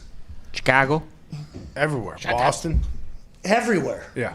It's one thing to, like, hold the, mandate or whatever and have incentives, but it's another thing to, be a big dumb dipshit and have, road construction be done 18 months after nobody was on the roads, There's just, I don't know if that's him. I don't know if the mayor plans. I don't know if that's the mayor. Well, hey, look, I don't know if that's the mayor. then he better fix his PR, because in my mind, that's the mayor doing all this shit. Okay, so maybe he needs to fix education in Massachusetts on Yeah. whose job is what. Perhaps. But it is something that, I think I will look at local government a lot differently, I think, forever now. And this has never really been anything. Like, local government, I think mayors are normally revered, right? Like, hey, this guy or girl represents our city. Like, here it is. Depends. Yeah, Depends who you ask. Rob Ford, everyone loved him. Yeah. Seriously. That's a different country. That we can agree on. That is a different country, but you're right. Yeah. I mean, the way he handled himself in those council meetings or whatever you guys got up there. Yeah. He'll Legend. tackle you. That's what Hogsett should do. He should just smoke a bunch of crack and then, All right. completely flip his entire persona. All right, that's not going to happen. Okay, that shouldn't happen. I don't know if he needs to pull Rob. We don't need to be. Indianapolis does not need to be the Toronto. Okay, or whatever. Well, they did win a championship, True. right after. Yeah, but that's because of Rob. Drake. That's not Okay, because of Rob Ford. Okay, fair. Anyways, Win this for you, Rob. so people don't like mayors, or mayors always just? I thought mayors were like the popular people. I think they're like all politicians. Some are liked, some are hated. I remember some city, I forget which one it was, local news, night before a game. Mayor was getting arrested for stealing gift cards out of a charity bank drive that she was at. Man, it was awesome. That's a tough look. It was so cool. Oh, sticky fingers, Mayor. On the other side of the break, we will talk about Mayor, insert name here, who got caught stealing gift cards at an event she was at or something like that. And I was just like, this is awesome. Where are we? Local news, if you travel a lot, worth a watch. Give it 15, 20 minutes. Because every city has shit. You know, it just depends upon what level of shit. And local news is just like, it's like Real Housewives of the city. You know, it's everything that is despicable and terrible in the city, you will find out. Yeah, Zito did just clarify what city he was from. I knew that I did not want to bury said city. Okay, sure. You remember Mayor Steelerstall, obviously. Yeah, Ravenstall, obviously, down there in Pittsburgh. That guy, he was hated. Wasn't he stealing stuff? He was stealing stuff. Yeah, he did some things. But it seems like they're always trying to be the ones putting themselves in front of the story and picture opportunities and whatnot without the actual... Ribbon cutting. A lot of ribbon. Okay. Big drug bust. You want to be the sheriff that stands in front of all the AKs and the drugs that you just took from a semi-submersible out of the ocean or something? Maybe It's gonna Rob be tough Ford to do in was Indy. just Yeah. undercover. What's that? Indy, no. Maybe Rob Ford was just undercover that whole time. It is going to have to be coastal towns. Yeah, Rob Ford might have been undercover, like those birds that are flying out there. Ain't that right, Connor? Oh, man, do not get me started on these birds. I saw one yesterday. That goddamn R2-D2 is bullshit. These things are not real, okay?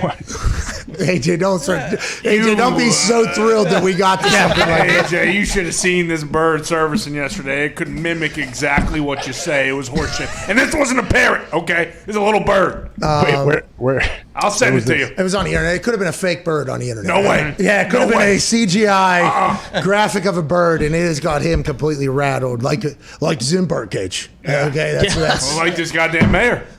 Hogshead's basically a fake bird in my mind. Well, listen, Mayor Joe Hogsett, I don't know if you're listening to this. I understand you got a tough job, but fucking come on, pal. Hey, I don't know Hogsett at all, but he probably has kids that may be fans of the show. This would be heartbreaking to sit here and listen to people talk about your dad like that. It's not. No, he's a mayor. He signed up for it. Okay, that's going to happen. But His also, kids didn't. Well, hey, that's politicians, by the way. If you're going to be that, I know. You know what I mean? You do what you got to do. Oh, you try to go to bat for him just for the sake of argument. No. I'm saying if I was sitting there and I'm watching a guy that looks and acts like Connor tear my dad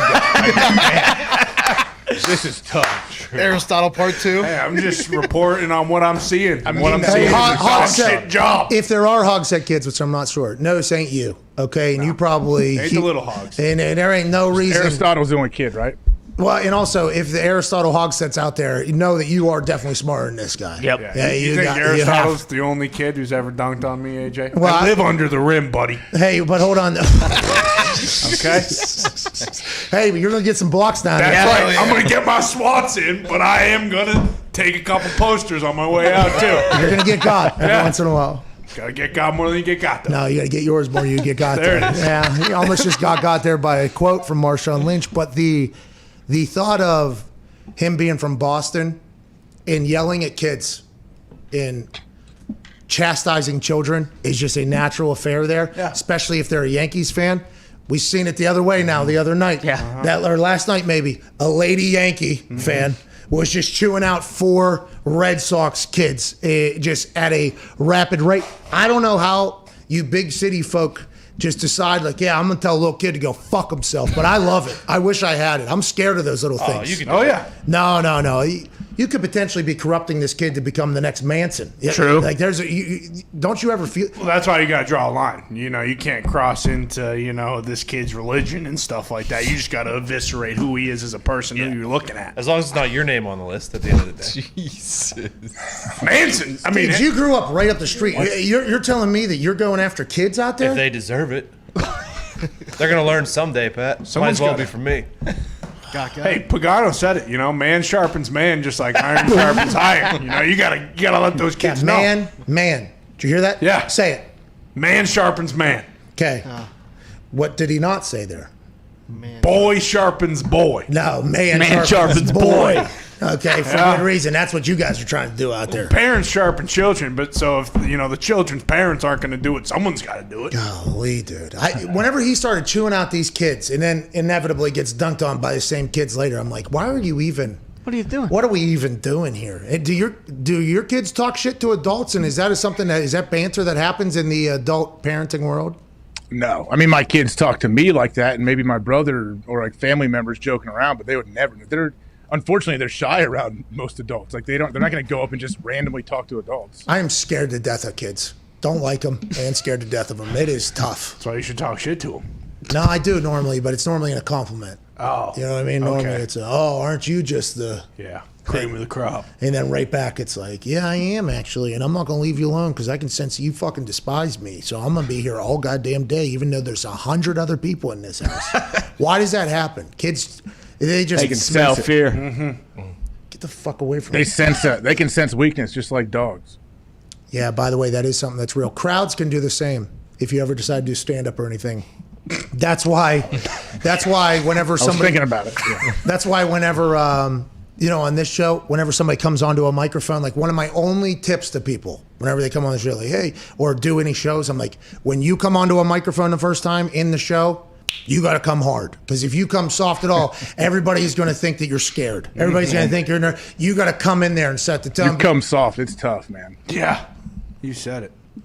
Well, you're right, though. You're absolutely right. It's like remember they teach you. No, let's talk about coming soft. Yeah, dude. go What, ahead. you need some Roman? You gotta Good come luck. hard, Good man. luck doing that. You need some Roman over there, pal? I'm good. I told you. I talked to Bruce. I get everything sent to me, man. We're all set. Thank you, Bruce. All right, you can come hard too, just like the old But days. to come hard, though, they teach you that when you're a young kid and you're growing up, and they're like, hey, this is how you write a paper. Your first line or two should be an attention grabber. So that's where you come hard, and then you fill it with detail, and then you end it softly, I guess, right? Yeah, because you got to come hard. Have to come hard. Fill even harder. To fill it with detail. That's the thing. And by the way, you can get hated because of the same coming. Cream pie is just not involved in this You got to conversation. be authentic, I love though, too. oatmeal. No, but I get hated too, by the way, whenever that happens as well. There's people that are like hate everything about it. It's like, well, you either want me to be scared on the mic or do you want me to come in abrasive and obnoxious like you're saying? It's like, well, there's two different ways. One I ain't ever going to look like. The other one I'm always going to look like. Yeah. And that's just how it goes there. But that's real. I think you got to come in there, It's like to Zito's point. Comedian, anyone that's a public speaker, you got to be confident. What happened? I didn't hear it. No. It was like a second level, maybe like a third level thing. Don't ever get credit for it, but it was pretty good. It was a pretty sophisticated little joke, I think. Talking about cream pies. Zito. Oh. And he said, I love oatmeal. He loves it. That was good. Yeah, I mean, Zito a couple times today has really, just jumped on in the pool. And I think it's because he debuted an incredible commercial. Yeah. Have you seen this yet, AJ? Have you got to see this? We didn't get to run it the first hour because we just powered through with Chuck Pagano, who I'm going to ask you about here in a little bit. But Zito debuted a commercial today. We debuted a Zito commercial today with Is this the wheelbarrow one where he made a choice as an actor? Yeah, no, this is a very much a Scorsese Zito or Scorsese Zito flick where he had to buy into his character of being he's not a method actor. No. But he had to buy into being a big fat stooge for a day. And his whole day was long, a lot of terrible things happened. But then he slept soundly because of the brothers from Purple. Ain't that right, Zito? Hell yeah. Good story. He did well with Purple. it. Great story. It's a good story. It's going to be tough to keep Zito around, it sounds like. He's going to be recruited away to be an actor. I think it. By the way, Possible. and a voiceover actor potentially. Yeah. His inflection in the really? voiceover. Oh yeah, really good. I got a chance to watch the final product last night, and I think that was my biggest takeaway was the voiceover work that he did was just spectacular. Because I'm potentially going to be a voiceover actor now. By the way. Oh wow, really? I read some lines. They don't sound anything like what I would say in real life. Okay. So I had to method act. No. Cruella, too. Whoa. Oh, now we're talking. Phone. Hold the phone. Baby Rock season 2. animated? Are you the narrator? It's Young Whoa, Rockets. come on. Hey, don't you worry about it. You might see it. Hey, maybe you'll see it. We'll find out. I'm sure you got the streaming service it'll be on. You'll let me know. We'll see it. Your voiceover. Will we see it or will we hear you? Both. It's interesting. That's a great question. See your name at the end in the credits. That's right. A lot of people watch the credits. I do. Yeah, respect the film, dude. Yeah. What are you talking about? And also, Jackie Chan taught me you stick around. That's right. Yeah. You don't know what's what? coming at the end. What's coming at the end? Maybe See? an extra scene. See, this is. The cool bloopers. Didn't old Samuel L. Jackson do the thing? That was after, right? Yeah. Wasn't it? That was after the credits, That was yeah. after credits. Jackie Chan, during credits, after credits, it's all the bloopers of him trying to kill himself. Yeah. Yeah, and you just blow it. You didn't even see it. That's some of the best stuff. That's why Jackie Chan movies do so well. Yes. Because of credits. It's pretty current, right? Jackie Chan movies seem to be blockbusters lately. Just happened. Massive Fast shot. and Furious. Massive dude. shot, Jeez. dude. What the hell's wrong with Like you? 1998, maybe. Like most kids watching the show have no idea who you're talking about. Rush Hour They 3 know came out in Jackie Chan is 2007. Rush Hour 3, Show when did that some come out? respect, dude. Jackie Chan ran up walls, dude. He's awesome. He's awesome, Pat. Oh, he's awesome. The 20-year-olds watching have no idea who that guy is. They know who Jackie Chan is. Okay. All right. Hey, young I don't kids. pretend that people know who I know. Okay, hey, you ever heard of Bruce Lee, dude? Is this another you just say, oh, he fucking didn't exist? That guy, because they're young, they don't know legends? Is that what you're saying in this game? Well, yeah, Bruce Lee, of course, he is kind of crossed over into all of pop culture. Get out of here. Jack fucking Chan You know who Elvis is? Was he born before you? Yeah, what is this? This is Ohio problem, dude. Yeah. How about George You're talking Washington? you're talking some of the most well-known, famous people Like Jackie Chan. in the last 100 years. A lot of people, Jackie Chan, he is. A lot of people in the comments section are saying, Jackie Chan does not deserve this from AJ. And these people, this person just I love tweeted, Jackie Chan. I'm 13. I love Jackie Chan. Here's another one. Big Jackie Chan show. Thank God, because I'm a 14-year-old. Confirmation Boom! bias right there. Right here. Oh, I'm 15 years old. I don't even have my driver's license yet. But you know what I do know? Jackie Chan. Man. Boom. Here's another YouTube comment. Wow, AJ continues to be more ignorant than me, a 12-year-old. Wow. Look at these comments, dude. This guy sleeps at the wheel and sleeps on my knowledge of Jackie Chan. Signed, Sam, 13-year-old. Wow. How about that? Rebuttal. Stooge. This show is awesome. Mid probably. That's what they're saying right here. AJ. This guy, I'm 2 years old and I love Jackie Chan. How about that? How about that? That's our youngest listener. That's our youngest viewer. I'm saying, okay. Do you hear though, like, say, like my parents' generation, they'll talk about like Johnny Carson and guests that they had on, like, and you're like, awesome. who's that? Yeah. I never heard of him. And they freak out. And they're like, what are you talking about? You don't know this guy? I don't want to be that person. Okay, I understand you're trying to be hip. Okay, you're trying to be cool. No, But Jackie no, Chan ain't it. the other way. I'm going the other way. No, I'm telling you, Jackie Chan ain't the one to go after. Nope. All right? I'm not going after Yeah, you did. Yeah, you did, dude. You use Jackie Chan as a current, like, relatable movie star or something. No, I said that's when I learned to watch, the credits is because of the legend Jackie Chan. Yeah, back in 1999, you learned. No. Hey, you know why you lost your face mask, pal? Because it hit off the steering wheel while you fell asleep thinking of this take that people don't know who Jackie Chan is. Are you Good kidding thing I was me? wearing that helmet. Looks exactly like It really does. Guys, look. Fucking Cobra Strike, dude. Anyways, Jackie Chan did not deserve any of that. At all. I was not slandering Jackie Chan by any means. He has 10 movies in the last decade, bro. He's more than that. Yeah, I assume he. Boom. COVID probably didn't slow him down. There's probably going to be a video of him Fucking hopping over. jumping a wall over. away from it. Yeah. By the way, I always wondered, can anybody other than Jackie Chan do that little corner run? No way. No. By the way, that's when I American started. Ninja Warrior does it every night. No. I tried to watch that show Come last on, night. dude. Does that show fucking stink or what? Yeah. Hey, it was good there for a while. It is tough to watch now because I see this Alex Honnold guy, and I'm like, yo, if you wanted to go do this, you could just, right? Destroy it. He said, well, actually, it's different. You have to be a little bit more explosive. It's like, I think the first 10 years of it was awesome. And the original, over... yeah, we destroyed Ninja Warrior for sure. We just ran it into the ground, I think. We made it we tried too hard. Yeah. It was awesome, though. I enjoyed it. Yeah. I enjoyed it like the first couple years when we came over here. I thought it was awesome, but I feel like they just run it into the... They just didn't respect Mount Midoriyama enough. Exactly. How many people? Too many people are winning here. Because over in China, nobody. I mean, it was like if you beat that thing, it was... Did you go to one of those? Well, I was asked to a week after a knee surgery, and I was told to arrive at 2:30 a.m. and I'd run at 4. Oh, nice. I said, thank you for the opportunity. I'm gonna be on painkillers and sleeping. Yeah. So I can't make it. Oh, so you didn't get to test out the warped wall?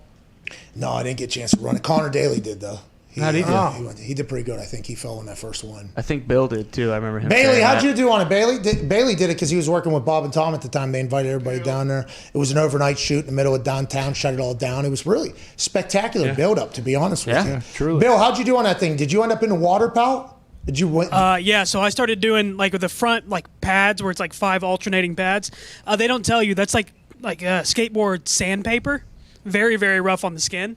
So it's kind of tough if you don't get your momentum and actually like foot jump. By the way, time. Very by the tough. way, I understand where you're coming from. In my head, that just got a lot easier, that thing. Yeah. Because it sounds like there's like real grip in that. So I think I maybe could make it past that one. All the other ones are not built for me, though. No. I am not built for that thing. I would have done bad if I didn't come out of a knee surgery, and I was appreciative of the opportunity. My ass. Yeah. AJ, you ever do any of that shit? They have like ninja gyms now around the country. I've taken my kids, and I couldn't believe it. It's like a full-blown giant warehouse that's like a people training for American Ninja Warrior or parkour type stuff. And there's people there taking one-on-one classes, and these kids are like 15, running up walls, doing crazy stuff the whole time. I would like to change my stance on American Ninja Warrior. Okay. These climbers and super parkour people, they're living in the back of vans. Yeah. Okay, they're eating taters that they're sauteing in different flavors so that they can have different meals, you know what I mean? Like the Martian. Exactly. The American Ninja Warrior is a professional league for them. I need to stop bashing it. It's a way for them to actually make money with these gyms and everything. I don't want to take away anybody making any money, but I am about sick of it fucking being on TV. You know what I mean? Maybe we need a new professional league. What network is it on? Well, it's NBC. No, it's on NBC. Last night it's still on the big show. Yeah, yeah. Oh yeah. It's still going. I'm just sure saying. I'm sure it gets better ratings than the majority of their sitcoms that they spend $5 million per episode to shoot. This Is Us, dude. You kidding me? Now that one, people love that one. People. I do believe he was talking about Baby Rock. Yeah. Got picked up for a season 2. What I wasn't. Didn't The Rock start his own Ninja Warrior? Oh, Titan Games. Maybe that's the new league. Joe Thomas almost died out there. Yeah. Still got to win because of the amount of grit that Joe Thomas has. By the way, talked about Joe Thomas twice today. Big sausage wheels, a gravy train today was Joe Thomas. But he was on there. Who else? Victor Cruz. He lost for us, didn't he? He did, yeah. I wouldn't have won that, by the way. I would have puked all over that thing. It was not an easy obstacle course. And we need to bring back, and we've said this a lot, American Gladiators needs to be brought back. Standard. The tennis ball shooting at the deal. Yeah. Oh, yeah. I tried to get it in here. Yeah. Couldn't find one. Couldn't find one. Couldn't find a tennis ball can. And tried to set it up on the things for when the boys walked Mezzanine, in. Yeah, when the boys walked in the office. If you could recreate that final thing where you're the elevated gladiators shooting the tennis balls, that would be, how much money could you make? Just charge the people to run through it. It knows so much money. I'm surprised it's not in the ninja gyms that you go to. But how about that big ass fucking the rocket launcher that had the worst aim in history? That thing was worse than the state fair little rifles that you have to shoot out the star. That kid missed the whole set, some people. That was unbelievable. Hey, listen, when 225 pounds of twisted steel and sex appeal Malibu was up on that fucking gun, you might as well say goodbye, pal. There's a reference people won't get. Yeah. Unlike Jackie Chan, that's why this thing has come full circle and we have to get to a break. I will try to get, by the way, American Gladiators back. Let's go. Happen. I will try my best. Before we go to break, I just want to get this out in the universe. Adult aggro crag as well, if we could get that. I don't know that. Do you have it? Go. Adult guts, too. What are they having? They have their Legends of Hidden Temple. Coming back adult style. Come back. The American Gladiators for adults, let me and Marshawn, and some other people potentially have microphones on that thing. Have adults in there. Yes. Understand that. Eating shit out there because of blah blah blah. I think. Remember the big swing set that they had? Oh yeah, turbo ball where they just ran and dumped it in the little buckets and the guys were tackling them. How about adult guts too? Make it happen. By the way, a lot of people think it's a styrofoam. No, this is from the actual fucking mountain. Yeah. Piece of the crag. That's right. I've never heard of that show. Got styrofoam or what's that? Mike Never O'Malley? heard of that show. Send it over to Judge Mo in the stripes. I hadn't either until you guys. What? Yeah. What a fucking despicable. Must be a Pittsburgh thing. It's not. No, it's not. It's global. Actually, Worldwide. global guts. Guts, clown. Look, Canada. Bingo. Come on, AJ. All right. This guy stinks. Connor. So is the Connor, show. hey, Connor agrees with me and then whispers, global guts clown. Well, yeah, I know the name, so so do you. This I don't show know the stinks. name. Not as bad as the display of knowledge you guys are having for legendary things right now. Jackie Chan's one of them. Global Legend. Guts is Love definitely Jackie Chan. another one. Absolute legend. American Gladiators, absolutely. AJ Hawk, I think you're on your way too with all your fucking takes that you've been spitting out the last couple of days. Sleeping at the wheel, hopefully not throwing this show. We're back in 4 minutes with some phone calls, AJ. You excited for that? Can't wait, man. 1-833-4 McAfee. The phone lines were crashed earlier. They are back. We can't wait to chat with you in 4 minutes. Cheers.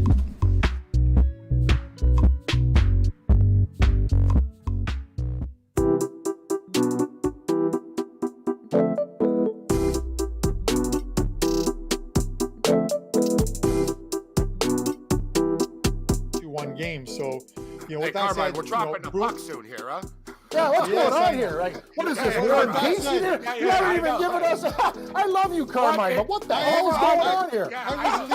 What's he talking about? Hold on, give me a second. What is your? Oh my God! You should be a writer, Carmine.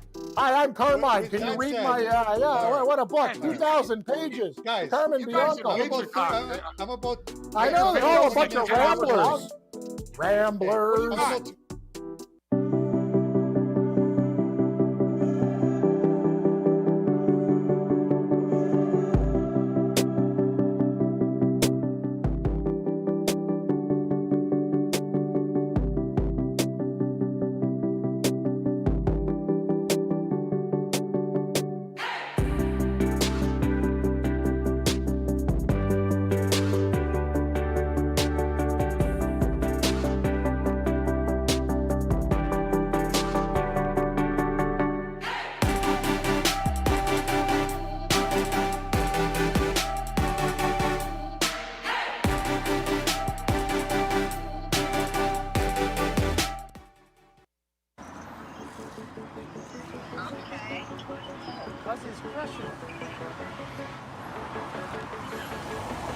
Okay.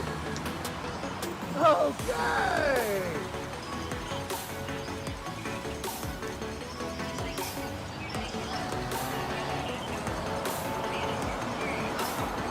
Oh my God! Best sign spinner in the world!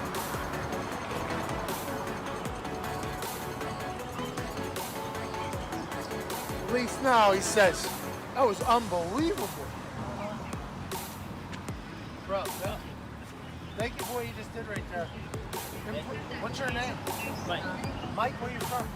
Right here in Los Angeles. That was fucking awesome to watch. Good luck out there. They should be paying you more. Tune in for the World Sign Spinning Championship in Vegas. There's a World Sign Spinning Championship? In Vegas. Are you like a national, are you a champion? I rank. You rank? What do you rank? I got 8th in the 2013 if I'm not mistaken. What do we have to do to get better? How do we get to first place? What's the new move? What's the new move? Maybe light it on fire.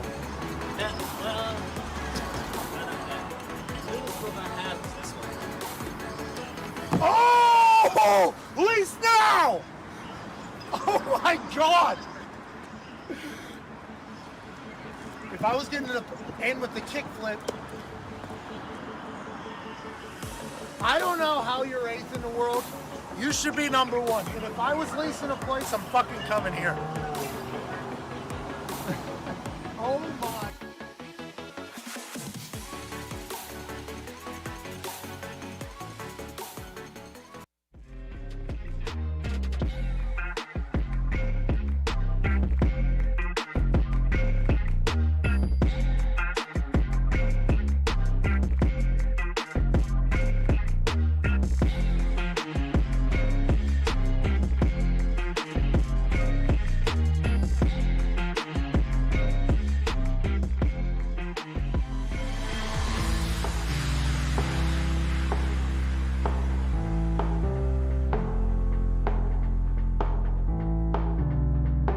Giving the old white guys something to complain about. It's the Pat McAfee Show.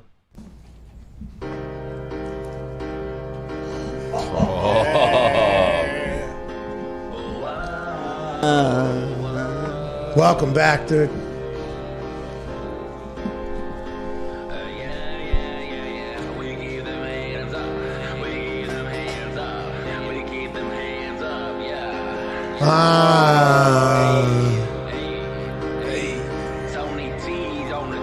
Let's make it drop, yeah. We keep them hands up. We keep them hands up. Woo! Keep them hands up. The crowd is saying, welcome back to the show. This is Uncle Sam. 2 M's on Sam. Yeah. A K in Uncle. Big Welcome back to the show here. Tuesday, June 8th, 2021. Joining us from Ohio, AJ Hawk. Okay, we got some things coming out of OTAs. Let's go ahead and let's run around some OTAs. Okay, let's run around a little bit. First, let's go to Green Bay, Wisconsin, with boots on the ground with the Athletic. Matt Schneidman is reporting that Jordan Love is struggling with accuracy during team drills. The arm strength is there. He can throw the hell out of it, says Schneidman, but missed a handful of makeable throws. The period ended with Blake Bortles finding Isaac Nauta deep down the left sideline for a TD. Is Schneidman painting the narrative here that Blake Bortles is potentially going to be the starter for the Green Bay Packers? Is Jordan Love getting buried in the beginning of this tweet and then one throw from Blake Bortles being talked about at the end saying this is a bigger picture here thing from Schneidman? Let's go to Bobbert Domovsky, also in Green Bay, Wisconsin. Bob Domovsky tweeting live alongside practice. Jordan Love's first crack at the 2-minute drill, parenthesi, that we've seen, parenthesi, barely gets past midfield and ends with him skying a pass over wide open Malik Taylor's head on 4th and 7 from the plus 46. I don't know how much time was left. Going to have to pooch that thing down there and let your defense get off the field, hopefully. But also, let's talk about Bob Domovsky and Matt Schneidman reporting from the sideline of OTAs. Hey, people aren't going to be perfect in OTAs. But Jordan Love right now has the entire world looking at his performance. Old boat Blake Bortles has kind of slipped in the back door and said, hey, kid, listen. I'd be smoking cigs on a construction site right now if it wasn't for this incredible ability to play quarterback. Let me go ahead and take some attention away, too. I'll do some deep balls. You learn what you got to do. But right now, all the Green Bay Packers reporters and fans watch along and hope that Jordan Love can figure out how to be a guy, because somebody is strong as hell in their confirmations that they ain't coming back to the Green Bay Packers, AJ Hawk. How much video do we have? This looks like it's just like individual drills or warm-ups. Tom Pelissero on the ground in Green Bay, across the street from the stadium where they practice. They have to drive to this field. There is people parked outside. Tom Pelissero's there. Jordan Love, 3-step out of a shotgun, hit somebody on an out. Seemed to be a beautiful ball. The inaccuracy in the team drills don't seem to be something that's a constant. He's throwing a great out right there. OTAs, this is going to win you a game.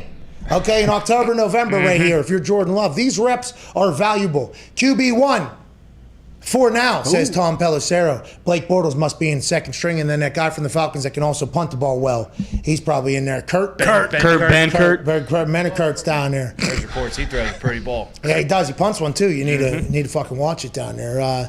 Do you have any updates in your neck of the woods for the Green Bay Packers fans to potentially hear from? We heard from Schneidman, heard from Bobbert, heard from Tom Pelissero. Wondering if AJ Hawk has anything to say about the Green Bay Packers inside.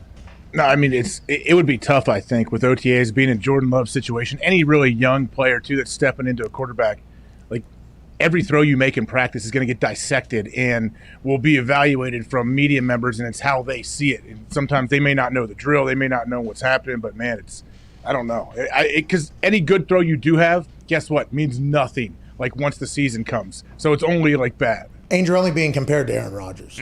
Yeah, exactly. Hey, a couple makeable throws. It's like, okay, is that because you've been watching maybe the greatest ball thrower in the history of the sport for that whole time? Are we comparing around to other quarterbacks that are potentially been in his situation? I don't know. Hey, we'll keep up with it. We'll continue to run around the OTAs. Let's go over to Buffalo. Oh, okay. Let's go over to west side of New York up there. Sure. Let's go to damn near Canada with the Buffalo Bills, a team that had a playoff win last year. Josh Allen has made a great jump.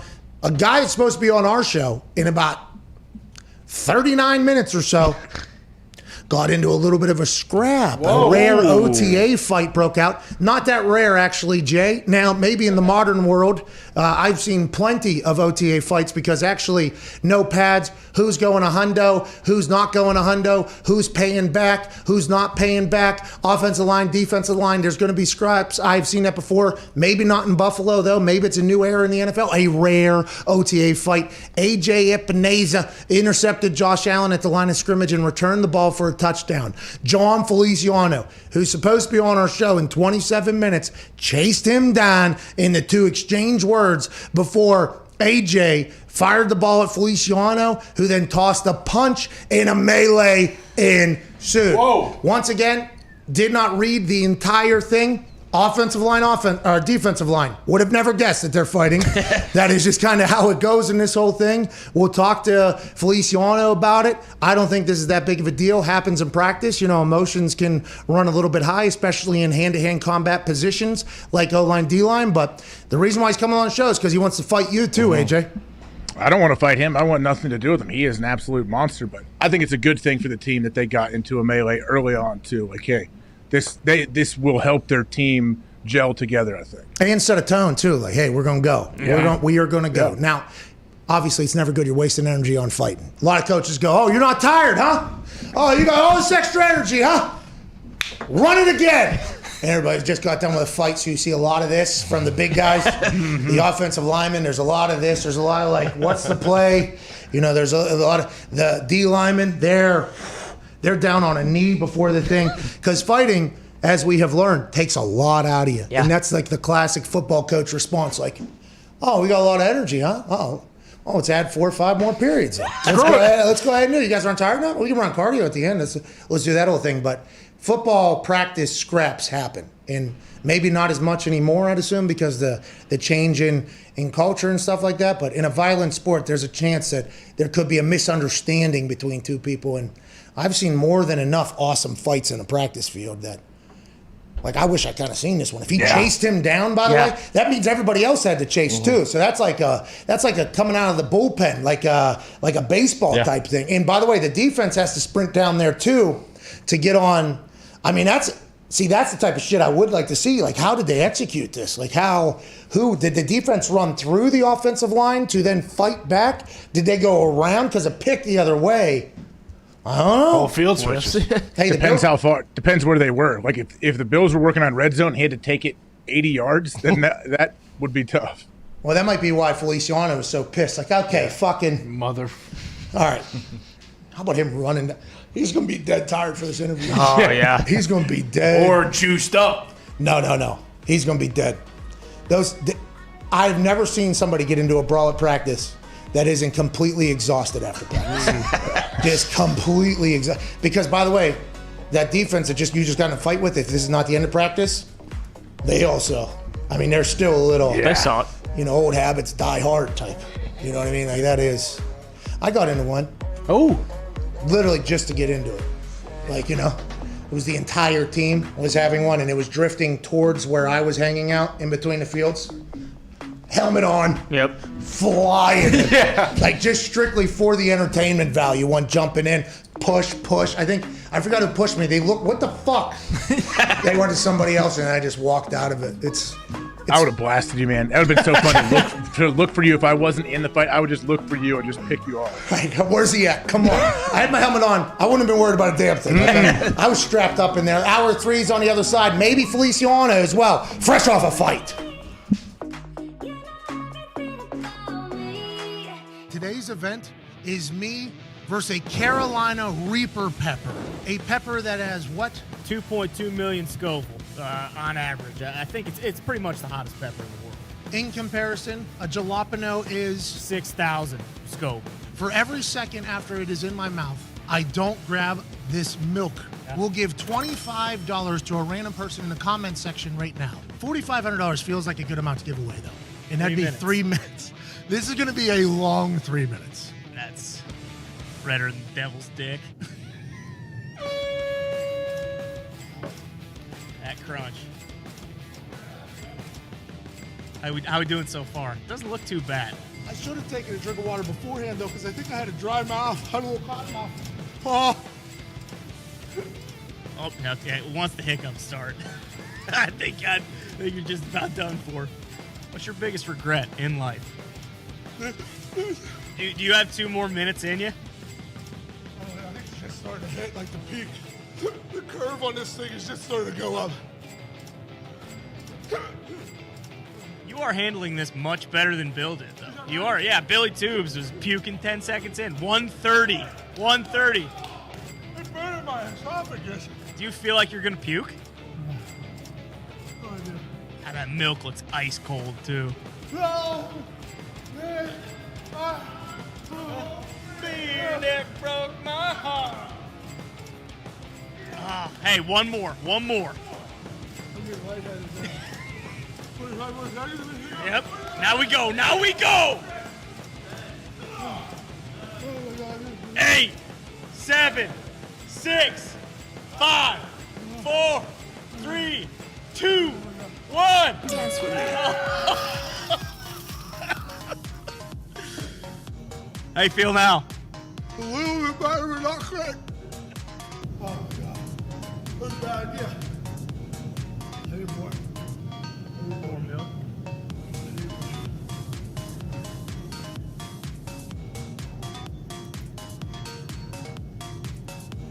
Oh, God, God.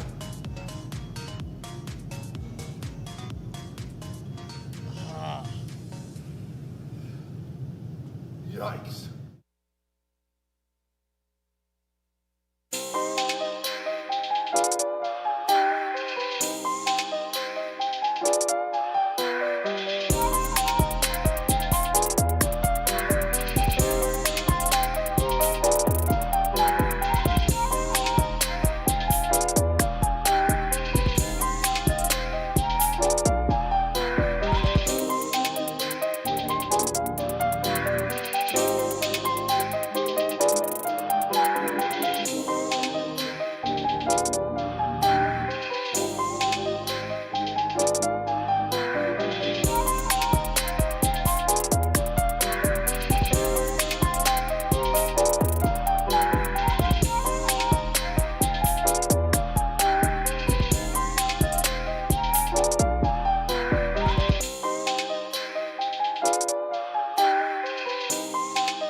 Pretty big breaking news. Oh, no. What's that? Oh, he got got. Oh, he got got. He got got. Oh, shit. Oh, shit. Tony. I'm Gordon Schefter.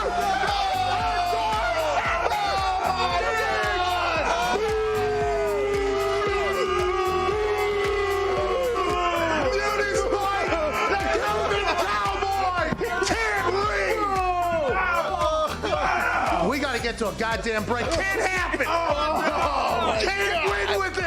Oh, no. Everything I just said was wrong. It would have been cool though if it was. Yeah, it would have been cool, wouldn't it?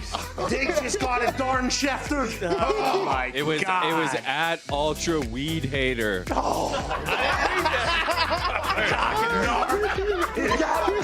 He got Cockiner. What was it doing on my timeline? Bro, McCockner's just jujuing on me.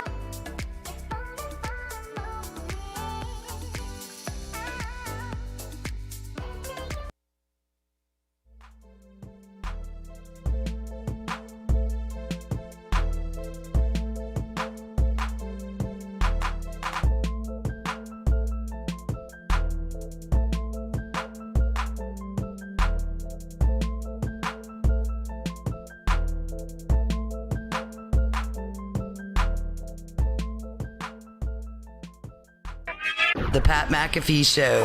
There'll be no rules for our guests, for us, for the things we can talk about. Speaking his mind. I've never had a problem expressing my opinions or my thoughts or anything like that. While being relatable. I haven't had that manufactured fake-ass celebrity that a lot of people have whenever they go on those big networks. I've had a chance to really build my crew, build my following, build my audience. And ridiculous. What am I supposed to do? So I'm supposed to look at something that I can definitely afford and say, nah. Is that what I'm supposed to do? The Pat McAfee Show starts in 3, 2, 1. Hello. We have a bathroom situation in the office. It'll get fixed.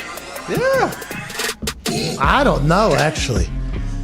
Welcome back, AJ Hawk. AJ. Oh, AJ. Listen, AJ, I think it was when you were here, you just pissed on the floor in the bathroom, right? And then he left. Right. Yeah. Do you remember that, AJ?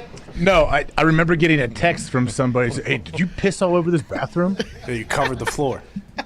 Absolutely not. Okay. First off, if it got away from me and I pissed all over the floor. If it got away from me? See, falling asleep taking a piss. But now I just went into the bathroom here for the first time in some time. Toilet's not I mean, what the fuck type of operation we running? What children are in here don't even flush the toilet? And then I started thinking to myself, I wouldn't want to clean that toilet either. Like, you know what I mean? So we got to hire, now we got to get a cleaning crew, which couldn't have, by the way, during COVID. Where is it? It's clogged? Do you need a... No, it's despicable what these fucking plunge it? guys have done to the bathroom that they have. Look at me. Ty. What? You, No. Ty. You use it more than anybody else. I see you coming in now there with your goddamn guts. I go to the other bathroom, and I also have my own wet wipes. I mean, I got my own situation The other bathroom if I need to do business. Believe me. Well, you guys, the other bathroom could be this bathroom if you treated it the same way. Well, you the know that you adults- could have two bathrooms. I do. I The agree. other bathroom. It's a joke. I've been treating it the same way. Connor, you're actually in there in the bathroom that I went into, so I assume that's your normal bathroom you go to. Seems like that is your residency. Whatever you guys got going on in your room, you need to figure it the fuck out. Yeah, I piss in the bathroom, but I piss into the urinal and or toilet that I am using. Yeah, but the flush immediately afterwards. Flush it, yeah. And then how about it's All of a just, sudden, nobody in the office uses that bathroom. yeah, it's amazing, isn't it? Oh, This it's is classic. I This see is piss in the classic. urinal. I see None said- of us do that. I just said I use that bathroom every day.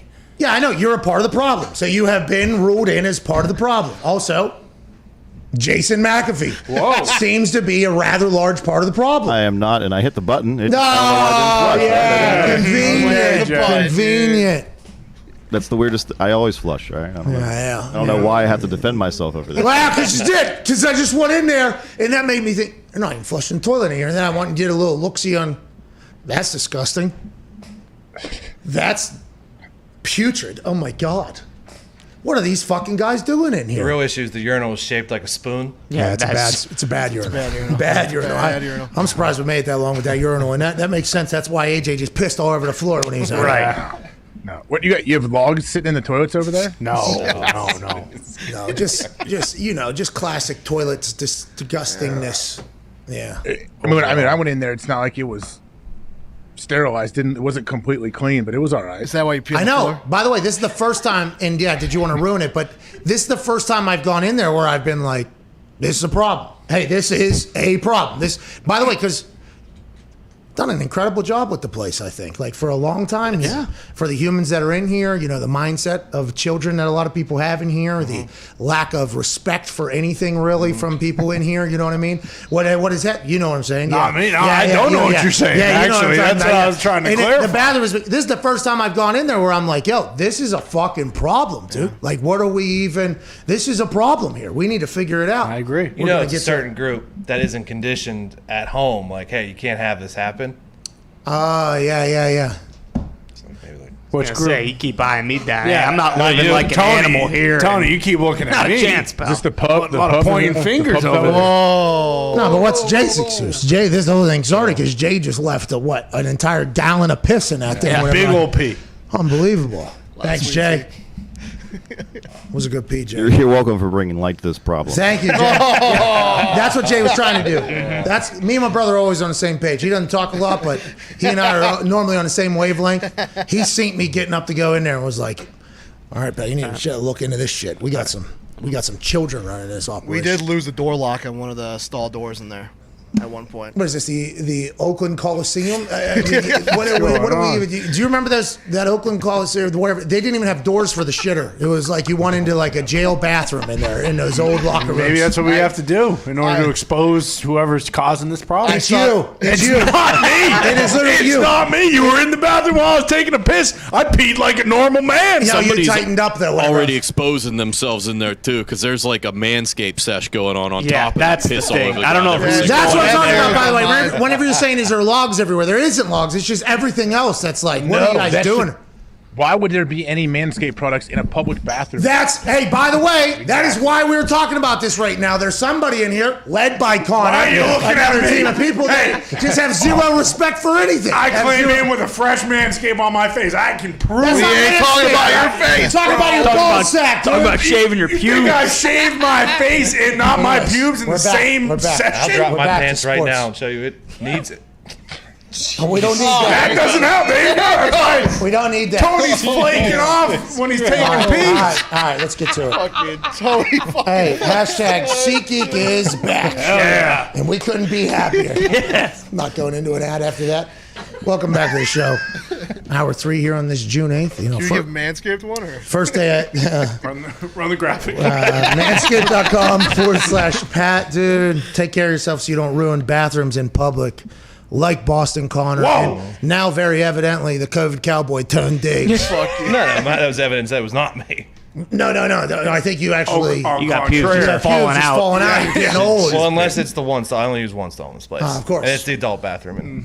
And We need 2 adult bathrooms, okay? A lot of adults come in here. You know? Wait, there's 2 bathrooms, a male and female, and one is the adult and one is the kid. Female. That's what I'm saying. Female's the adult. These guys are disgusting. These guys are absolutely disgusting. How does one bathroom just By the way, decide to get? they're both. We don't do that around here.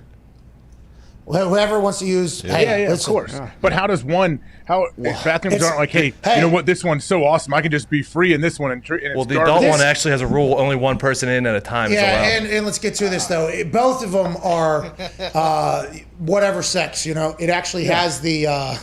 Peacock. Half dress, half. Yeah, I've actually been to a place that it says like, hey, whatever you want to do in here, basically, and it's like, it's literally. Does the Captain Morgan stance? What is it? No, it's like there's a dress. It's like half non-dress, and then the other half has like a full dress and long hair. And it's like whatever you want to do in here, basically. Your truth. And I want to let you know that's what ours is. Yeah. That's what ours is in here. And it's kind of sad that you guys have ruined fucking all of it. I just want to let you know, you too, Tone. You just outed yourself. Connor, you were there. We'll continue talking. We'll be able to find out the whole group. Gumpy, I know your ass is in there. Me you are. Not a Oh chance. my God, this guy's painting ships for 6 months. Comes in here all of a sudden. Yeah, I know what it was like painting ships in those bathrooms. I don't want to see bathrooms like that. Yeah, see that? This guy has an appreciation for when you guys are just pissing and shitting and puking Not all me. over. I've Not actually me. never I'm the seen Gumpy use the bathroom. to be Yeah, me honest. neither. I wonder That if is actually Canadians weird. It is don't do the weird. bathroom. You don't pee. Do you pee out of your finger? Maybe that was Rob Ford's problem all along. Could, man. You couldn't take Guy it. just had to take a shit. Yes. Let's get back to OTAs. Rest in peace. What? Moment of silence. He is dead. You didn't know that? It was only a matter of time, dude. You knew it. I mean, he was had no smoking clue. crack meth, and he was 700 unhealthy. pounds. I didn't know he'd passed. Hey, he wasn't here for a long time. He was here for a good time. Wow. That's enough. You're kidding me. How do you sleep at All right, let's night? go some phone calls. I got thinking. It made me think of him. He would really elaborate on he and his wife's sexual experiences. Remember, there was times when he would defend him and his wife. I wonder what his bathroom looked like. Exactly. Same thing yours does right over here. Not mine. Yeah, You should go see. You should go see mine. It is absolutely spotless. Let's go to in the new. By the way, in the new office now. Mm-hmm. I'm gonna have to change the way I designed something. You guys had a nice locker room that was going to be created. You Put guys are going to cameras. have like an Oregon, Alabama Cameras, yeah. type situation in there. Oh, can we get a trough? Can't trust you with it. No, put cameras in there. Can't trust you. I'd like to expose this person too. Each one No. with your name on it. Perfect. Porta John Connor with a hanger on it too. If you need to go in there and rinse off or whatever. We'll have We're it- going to tip that one over. Whoa, hey. All right, let's get some sports. This place is despicable. I got blue stuff on Tip me. in my porta potty. Come on. Let's go to Jules in Memphis. What's going on, boss? What's happening, man? What's happening, boys? Just hanging out, Jules. If you listen, if you know anybody that could potentially whip these guys into shape into being adults. That'd be fantastic for everybody, Jules. Clean the bathroom today. I'm doing it. Don't do that. It's disgusting. What you talking about, Shawty? Well, don't worry about it, Jules. We had a conversation there. We don't need You to talk talking about the toilet? You talking about toilet problem over there, man? Yes, Jules. Yes. Come on, man. Y'all gotta keep the toilet clean, man. Thank you. Thank you. Let's clean up your shit. All right. Agreed. This ain't Axel and AJ. All right. No. This isn't Phil and baby little Phil and Bella. Okay, this isn't. Clean up after yourself, Shawty. You feel me? Yeah, Shawty. Listen, I understand that we're not cleaning up your shit anymore. No. You. Not me. I clean up Definitely my own. you. No, Definitely you should have seen what I did this morning. Nah, definitely. Hey, Dumpy, you're doing it. Not your ninja shit isn't sneaking, pal. And you and everybody in Jack, here. there's no Yeah, way, Jules, dude. you're right. You're right, Jules. Sorry, brother. What do you want to talk about, Jules? Thanks, fam. Look, man. I just want to talk. I want to shout out Titan, man. We down here in Memphis, man. Titan ain't ever get no love from the media. We know that, man. We gave love. We got the second smallest fan base. And hey, man, I ain't here to bash Colts, man. I got all love for y'all, man. Shout out Chuck, man. He said it's hard out here for a pimp, man. Hey, listen. This Memphis, man. Hey, we've been to Memphis a few times. You born and raised in Memphis? Yeah, man. Frank Ave, man. South Memphis, man. Hey, shout out Frank Ave for sure.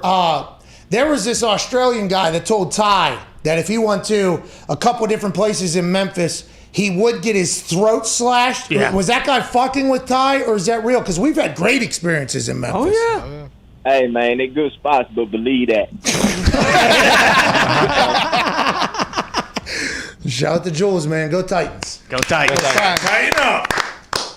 I like Jules, man. Call back anytime, Jules.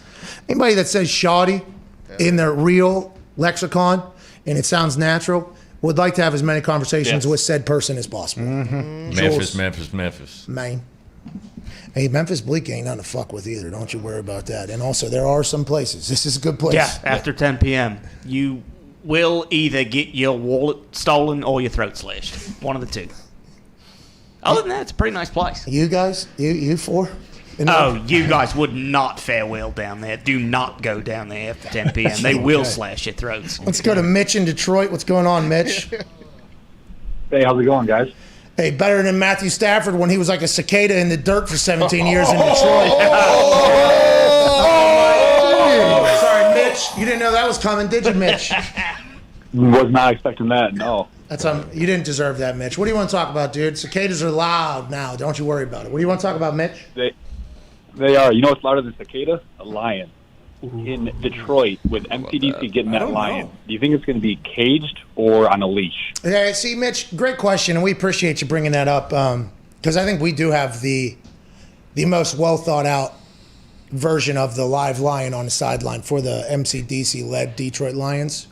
You get that thing in there whenever it's old baby Simba or whatever, and you kind of, get it comfortable. I've seen a guy on the internet, he hugs lions every day. Plays with them. Yeah, he plays with them, and then the hyenas come in, and then he plays with them as well. He's like the new king of the jungle on the internet or whatever. He lives a wild existence, but I think you could take one lion and make it buy into a football team. Yeah. In Motor City, Dan Campbell, I don't think that thing needs to be caged. I don't think it needs a leash, by the way. No. I think that thing's strolling the sideline right behind MCDC as if he was Garfield or another cat that happens to be much smaller than the king of the jungle. That's what I'm thinking. Legally, do you know if the NFLPA has a rule against training said lion to come off the edge and play? So I'm not sure if four legs are allowed on an NFL field, but I do think the lion is holding out of OTAs, though, in solidarity with the rest of the team. Wow. Good. Yeah, so I think that is happening. I think better pay. Yeah, 4-point stance is something that could come out of that, but I do like the fact that he is holding out right now. I don't know if a lion's roar is louder than these cicadas. Just looked it up, and it is 114 and 108. Yeah, but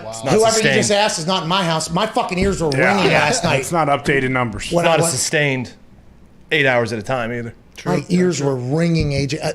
I don't mind the sound. It's as soon as you open the door, obviously it's obnoxious, and now it's just constant sound or whatever.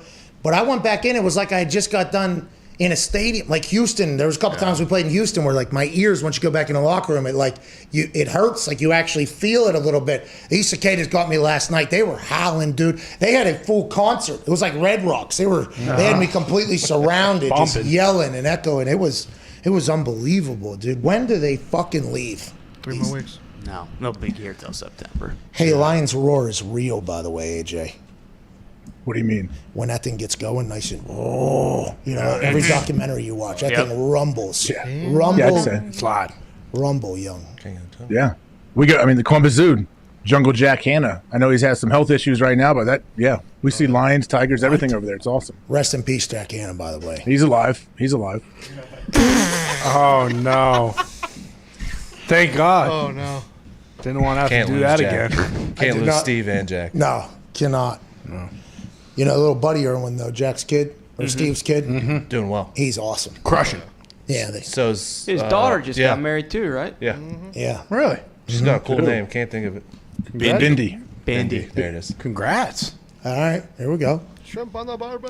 You're telling me Jack Hanna's still doing it, huh? Yeah, he just recently, I don't know, a couple months ago, I think he said he's not going to do anything publicly anymore because of the health things he has going on. But yeah, man, it's his zoo. He's there a lot. Hey, take a bow, Jack. You did boy, it. Jack. Hell of a run, Jack. Hope you get to enjoy this retirement time. Good work, Jack. Stepped away from the animal kingdom spotlight. Kind of enjoy life behind the scenes. Shout out to Jack Hanna, by the way. Every time he brought out one of them big ass animals to one of those late night show hosts and they shit their pants, it was always good. It was always good. Crushed. Let's go to Shane in Montana. What's going on up there in Big Sky Country, huh? Hey guys, how's it going? Not too shabby. How are you? Oh, pretty good. We need to rewind. I can't let AJ off the hook with him bashing Jackie Chan earlier today. You need to watch some Rush Hour 2 and come back to us. Those movies are terrible. Whoa. Shane, listen. I've never seen any. I pulled a Pat. I've never seen any Rush Hour, but I know from the previews they're not really. No, you were wrong. God. You are I'm wrong. a big Jackie Chan fan, though. You're banned. You're not. You're banned. You're banned. You're banned. You're banned. You cannot talk about anything ever to me again about entertainment whenever you just say Rush Hour is terrible. It's like, nah. That's like one of the greatest movie series ever created. Ever created. Juntao. Please.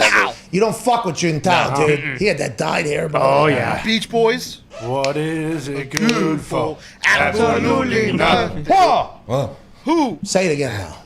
Man. And you stick around for the bloopers after that one. Yeah. Bingo, Shane! There it is. I was from Montana, dude.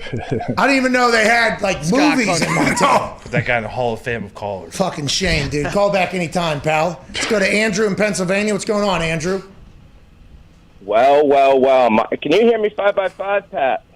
Yeah, pal. Coming in hard. I like I it. do hear that. You sound great, actually. Man. Yeah. Go ahead and oatmeal this thing, pal. What do you want to talk about? Oh, man. Well, I got a couple things here real quick, but I'll get to it real nice and quick like. Shout out Zito real quick. Well, shout out Pat, of course, dude. You're the best sports talk ever. Really. Thanks, dude. That's not true, but thanks, dude. Listen, I'm from Mark Madden country, and I listen to you these days more than I listen to him, so I don't know what that says. But I don't want to dance on Mark Madden. I thought you were going to bury somebody else, not Double M, though. But I appreciate you listening, Andrew. What part of Pittsburgh? Well, here's the thing. I'm out in Beaver County. Now, then you go Beaver County, you go Aliquippa, right? And then you go Aliquippa, you go Center Township. Yeah. So Center Township is where I'm from, but, it's a long story. Yeah, I get it, Andrew. We understand, though, because we're from the area, obviously. What do you want to talk about, dude? So, main point here, just shout out AJ real quick. Shout out Zito holding it down. That's not your main point, all right? All right. Fine. So, Andrew, fucking get to it! Get to it! My father, he lived like Rob Ford, okay? He had a friend from this area, Joe Delisandris. Now, I don't need to... The weatherman? Do you know... That's Joe DiNardo. Watch it, AJ. Son of a bitch, Hawks. The point is, rest in peace, Dave. Shout out, Dave. He's gone. However, I never met Joe. I figured you sitting on the sideline kicking balls, you had a little bit of time to talk to all these coaches out here. Have you ever met Joe? What's he like, man? So Joe is offensive line coach, I think, right? Is that what he's talking about? I got lost. I don't know how he tied in Rob Ford. Joe who? I think Joe Dallas. His dad was friends with this Joe guy. And his dad lived like Rob Ford? Yeah, that's what he said. So that means Joe did too? Is he currently in the NFL with Joe? I don't want to put two and two together, but I don't know if Rob Ford was hanging out with anybody who wasn't smoking crack with her. No, I don't think No so. way. I don't Seems know. like he was friends with Warhol. Crack code. Andy Warhol. Hey, that was the best tomato soup can of all time. By far. Yeah. Most famous Campbell soup They can. tried to sell me on that being impressive as a kid my entire life. I never understood it, still don't to this day, but fucking great job on that soup can, dude. Marilyn Monroe one art, either. Art in general, yeah, you're right. None of it makes sense. Have you heard, bro? I took Art Ed 160, I believe, in college. Still remember the only thing I remember: Piero Manzoni. A dude took a bunch of dumps and canned 90 dumps, and now they're worth like 250 grand per tin. Yeah, hey, look it up. Hey, that shit is impressive. They won't open it either. This is how dumb people won't open it. They like X-ray it to try to make sure, like, oh, is this truly turds in here? I don't know. I'm like, just buy one and open it then. Have Bill Gates do it. Well, if it's $250,000, Bill Gates probably will look into it. It seems like all those super high-end people spend an exorbitant amount of money on these paintings, and I'm just wondering if that's potential. Is that the laundromat for some money potentially? For the high ends? Illicit funds. You saw the documentary. I saw, You started buying art probably and having it stored over there. Well, I'm gonna definitely make it at some point for sure. Somebody owes me some money. Hey, you owe me how much? Hey, you owe me $333,000. Remember, you didn't make that third payment or whatever.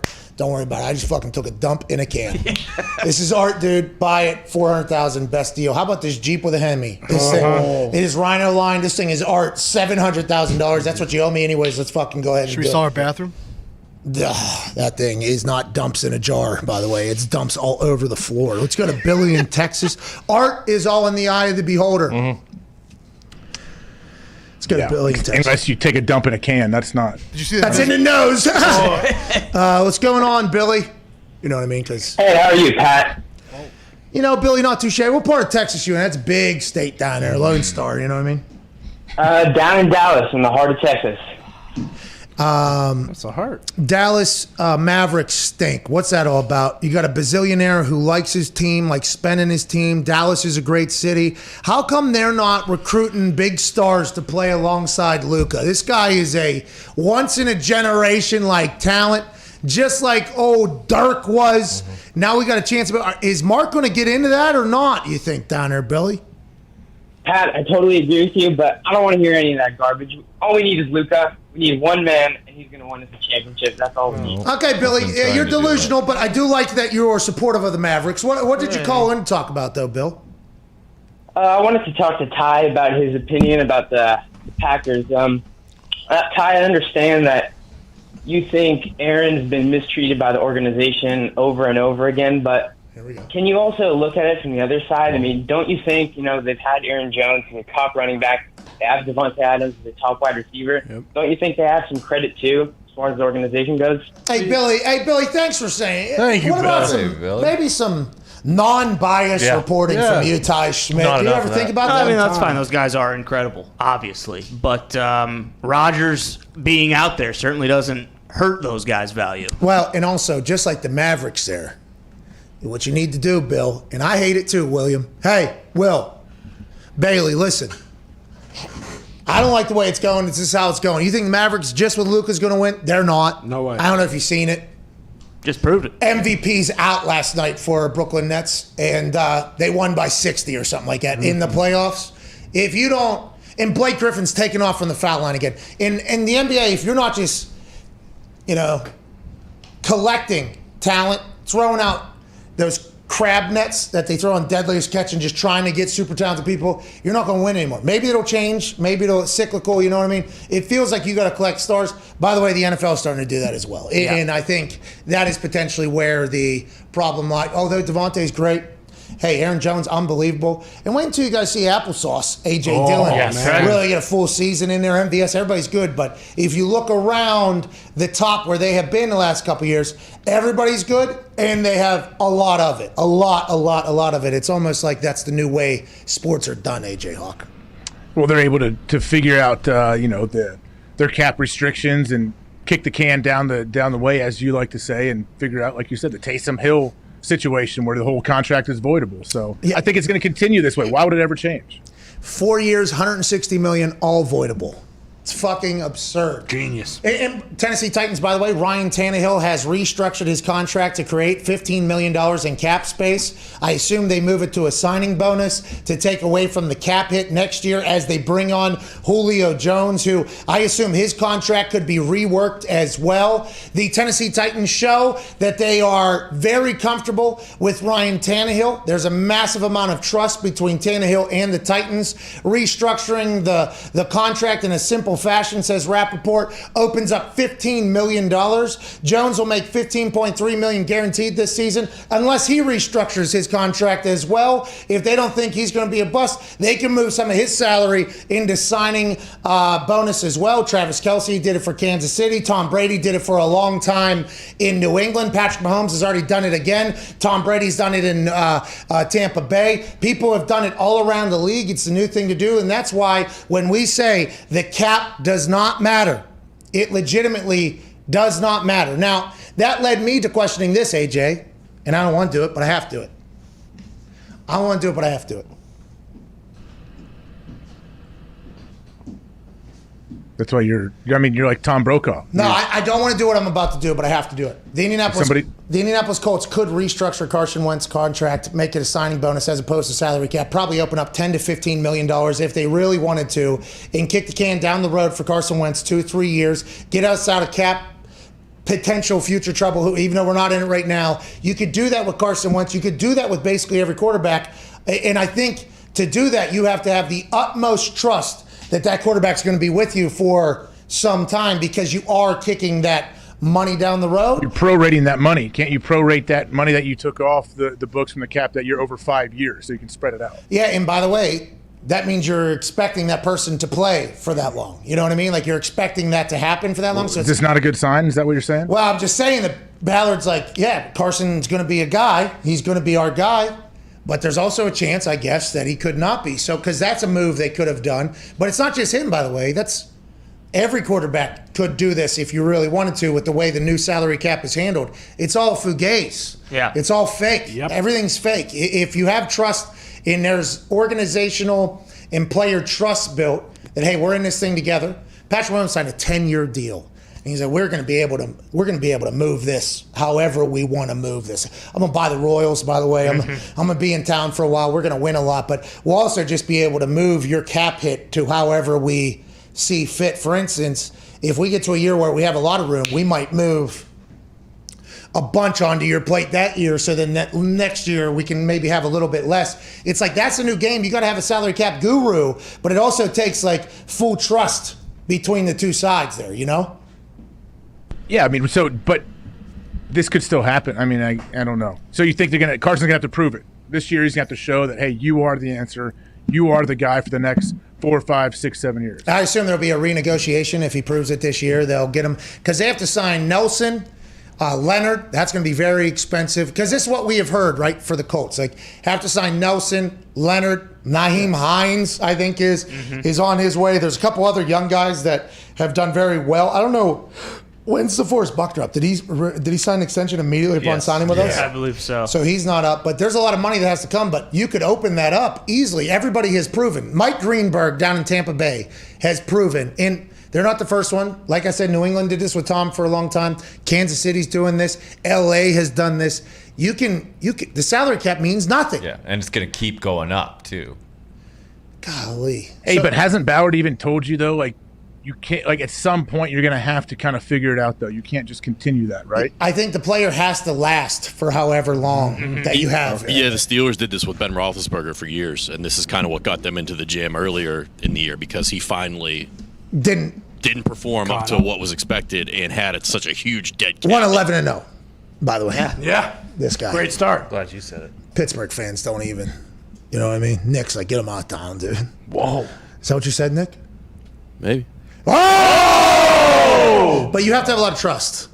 You know what I mean? And the fact that Carson hasn't been asked to do this, I think, is a little bit of a sign. Like, they brought him in, taking his 100. They don't know, they don't know. Like, they're, hey, man, we absolutely, we hope and we think you are our guy, but hey, you need to show it to us. Yeah, I think by the way, Carson's probably very understanding of that. Yeah. But I'm just saying, Tannehill just is the most recent example of everything that we've been saying through this entire Julio Jones experiment, it doesn't matter. If they want you on a team, they can get you on a team. Like that is just that whole lie that has been talked about for so long about how, well, in the NFL with the salary cap, the way it is, it's parity, it's this, it's that. I agree. Okay. Even though stats say it's going to probably be one of like 4 or 5 teams every single year are going to make it all the way. Nowadays, with how smart people are with the, asterisk potential and possibilities for things and movement of things, people have been able to work the system. And that is the era we're in right now, is that it does not matter. Let's get to a break, Zito. Are we going to call old buddy? Feliciano? Yeah, I don't know, because he got into a fight just a little bit ago. We're supposed to call him 2 minutes ago. We got trapped in that conversation, which is completely okay. If he does not want to come on, by the way, after he gets into a fight in practice that is being recorded, I'm okay with that as well, but we should find out from Jonathan Feliciano. Let's get to a break. We're back on the other side. Potentially a Buffalo Bill offensive guard who wants to fight A.J. Hawk for ruining the Toradol situation in the NFL will be joining us on the other side, or maybe not. If he does, we appreciate him. If not, we'll see him down the road, hopefully. We're back in 4 minutes, wrapping up this beautiful Tuesday, June 8th. Cheers.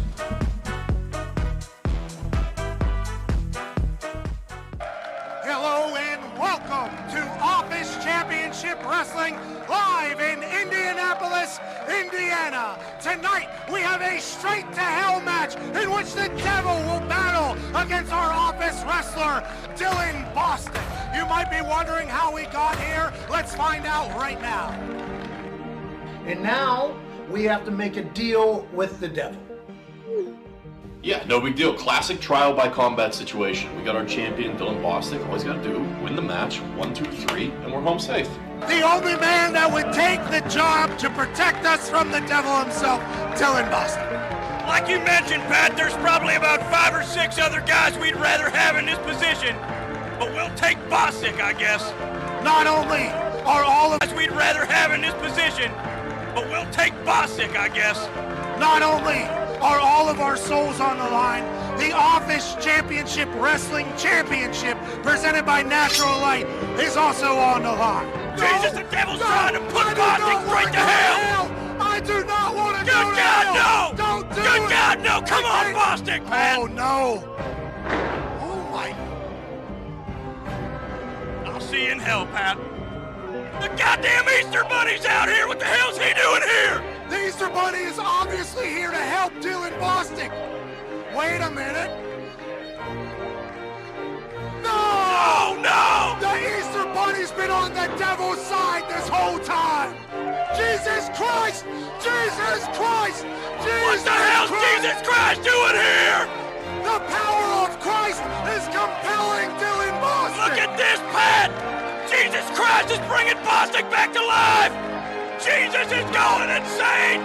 And now Bostic's kicking wholesale ass in the ring! Jesus Christ has come to help Dylan Bostic defeat the Devil and defeat the Easter Bunny. What's gonna happen here? Good God Almighty, it looks like he's going up in the scissor lift! Jesus is lifting the scissor lift! Jesus is now telling Bostic to come down from Don't do it, Bostic! Don't do it! Oh, my God! Bostic's dead! He's dead! You can't tell from home, but that scissor lift is about 8 stories up, Pat! 80 feet in the air! Oh, wait! He's tuning up the bed! The Devil! Super kick! Into the casket! The Devil goes down! The Devil goes down! Shuts the casket! And that's it! Hell!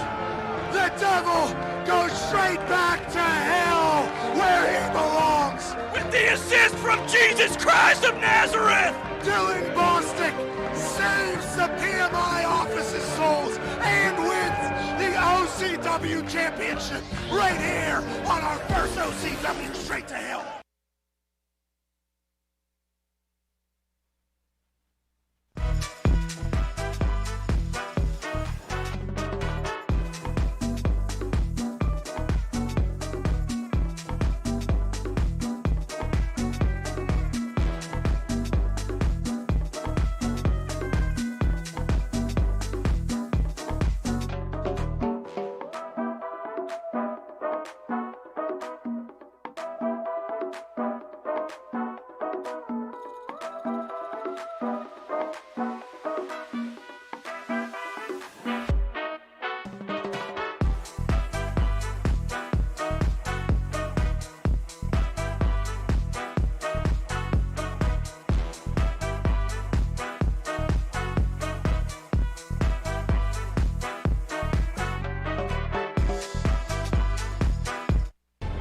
This is the Pat McAfee Show on Sirius XM Mad Dog Sports Radio. We thank you for taking the time to seek out this small regional show that streams internationally. Here's Pat and the boys.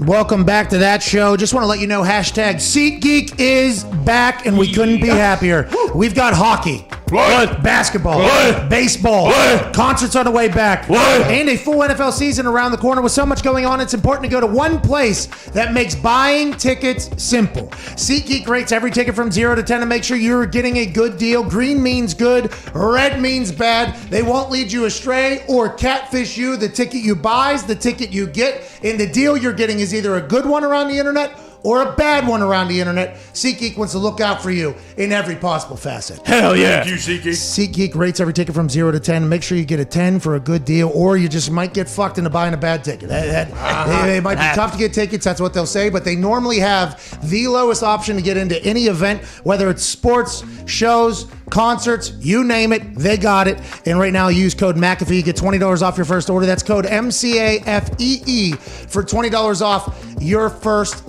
purchase from SeatGeek. The link is in the bio if you're watching on YouTube. That's MCAFEE for 20% off your first order. Hey, the world's opening back up. Go experience it a little bit. Hey, go experience it a little bit. Go ball game, go to a show. Joining us now, he's the guy that, he's making headlines right literally as we speak. This man tweeted that he wanted to fight A.J. Hawk because A.J. Hawk is getting Toradol banned from the NFL inevitably. Ladies and gentlemen, interior offensive lineman for the Buffalo Bills. Hashtag Bills Mafia, Jonathan Feliciano. How you guys doing, man? Appreciate y'all having me on. No, thank you for joining us. You look awesome right now. I hate it for the people that can't see you.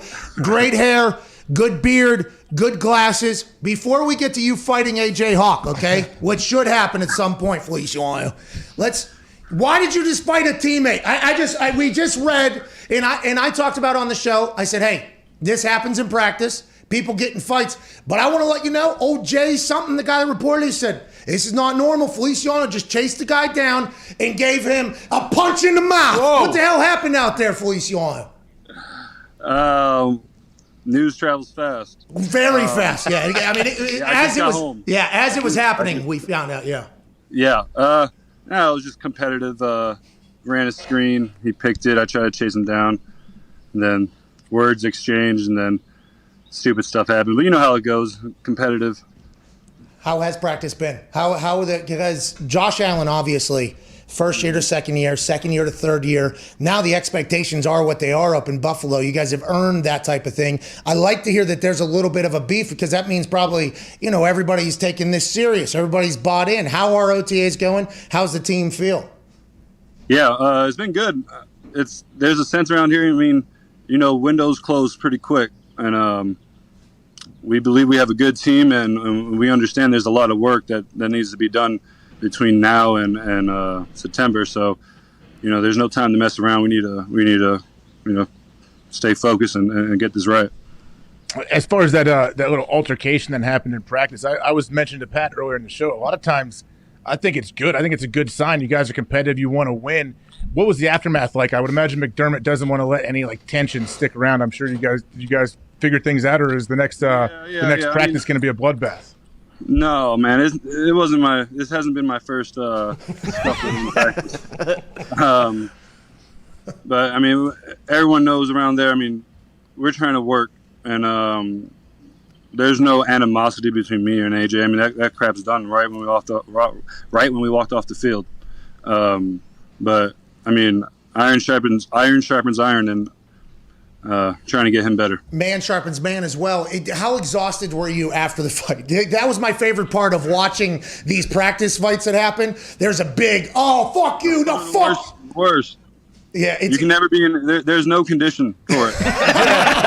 Was that the end of practice? Dead. Was that it's always the worst. Yeah, it's towards the end. So it's always the worst decision after because you're exhausted. Do you guys go, because offensive line and defensive line, obviously, and things like that. I mean, even in OTAs, and this was the whole conversation around the boycotting of OTAs, because although you're in jerseys and you're not even in helmets or whatever, in the offensive line, defensive line, there's guys that are trying to earn jobs, and they can get, there's like a little bit of there's a chance that something could pop off at those OTAs at any time. You said this isn't your first fight. Are you the tone setter in there? Are you a guy who's like, all right, this has to happen, or is it just kind of spur of the moment? As I'm getting older, I'm trying to be better and not always be too crazy. But yeah, I mean, those are my guys, and the offensive line is getting upset, and it's kind of my job to make sure everything's all right at the end of the day. All right, so let's pivot into your tweet about wanting to fight AJ Hawk. Do you have anything you want to say to him now, or is there anything to talk about? I'm pretty sure I was talking about you. No! Whoa! This is the Pat McAfee show, right? No! Yeah, absolutely. No! I saw you and I saw your. All due respect, Pat. AJ probably be a little harder. Yeah. Hey, not really. There's no disrespect shown there at all. Especially, I think both of us at this point of our life would get ragdolled by you. I do believe. But the Toradol conversation, I think this show has kind of brought to a light why guys, why it's like such a pivotal thing. 2012, I think they were trying to get rid of it as well. Now they're trying to get rid of it. We didn't know inside the locker room if it was still a thing or not. So when you tweeted like, hey, you need to shut the fuck up, basically, about this whole thing, that was kind of news to me, but it is real. Guys are trying to do anything they can to get on the field because of like how lucky they are to have a spot. I think that's going to happen forever, don't you? I mean, when you think everyone goes in there hurt, I tore my pec and came back week 8, and there was no way I could play that game freaking clean, sober. Like, Toradol is your best friend during the season.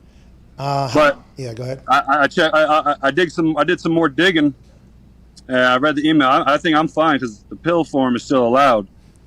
So, I guess we were good.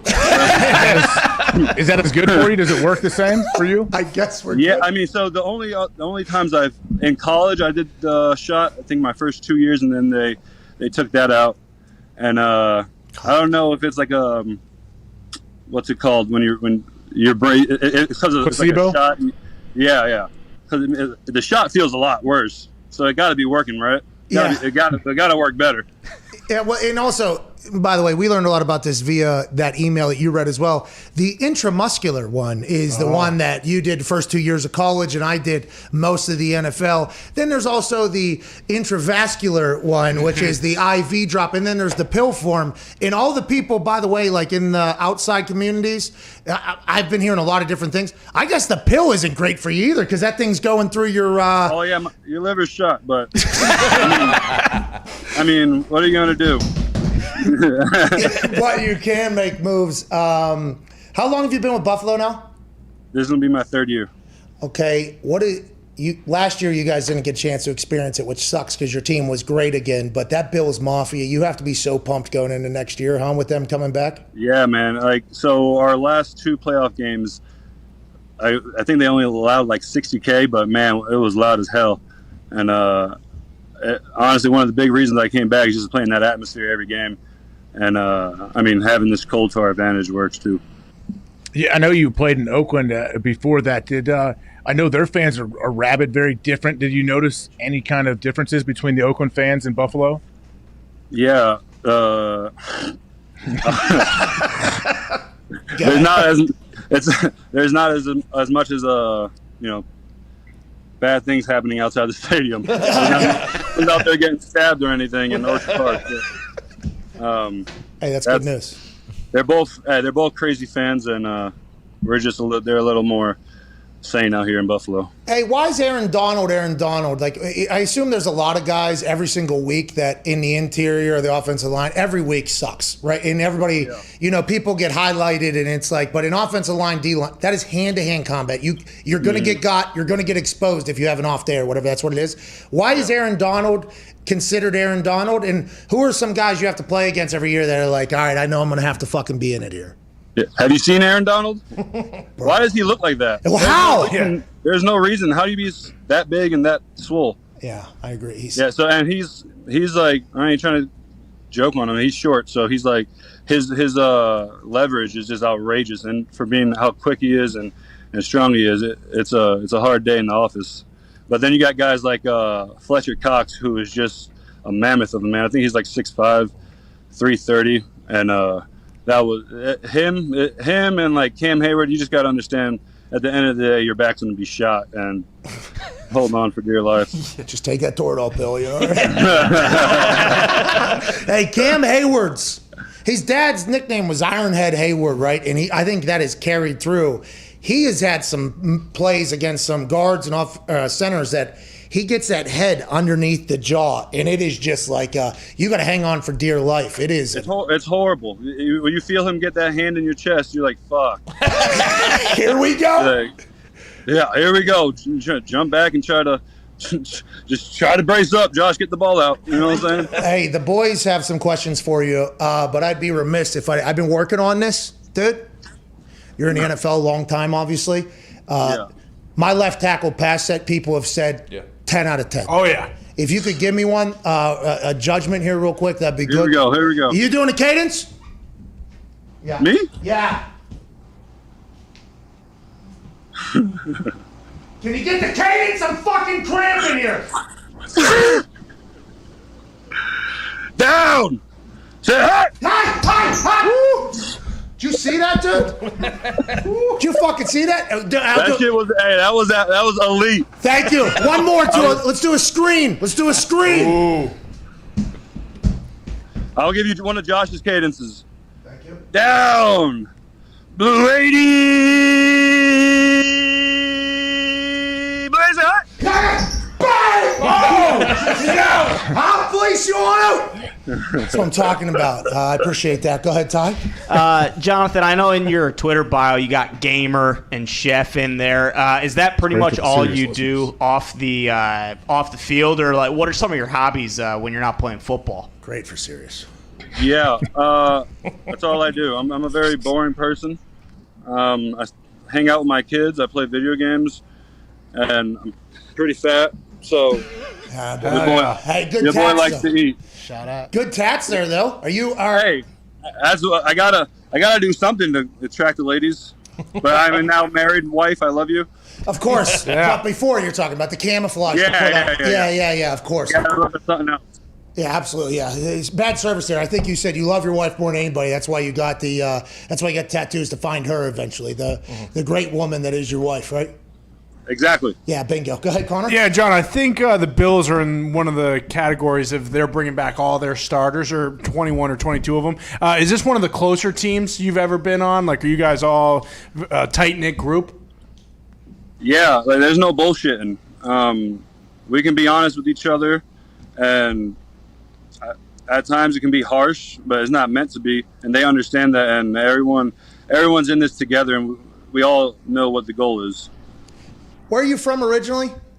Davie, Florida. A lot of Italians down there? What's going on? Puerto Rican, sir. You're not Italian. A little bit, but my name is Puerto Rican. Thank God, by the way. Yeah. What do you mean? Seriously. What do you mean? Thank God. What? Just too many. You know what I mean? I agree. Yeah, we had Pagano on earlier. That's right. Okay, we got the Gilio, Maraldo. I mean, it just never. Hey, great. For this sake, yes. Hey, I'm from fucking Sicily. Are you really? That means we're dead. That means I'm legitimate. Yeah, no, I am. My grandpa. You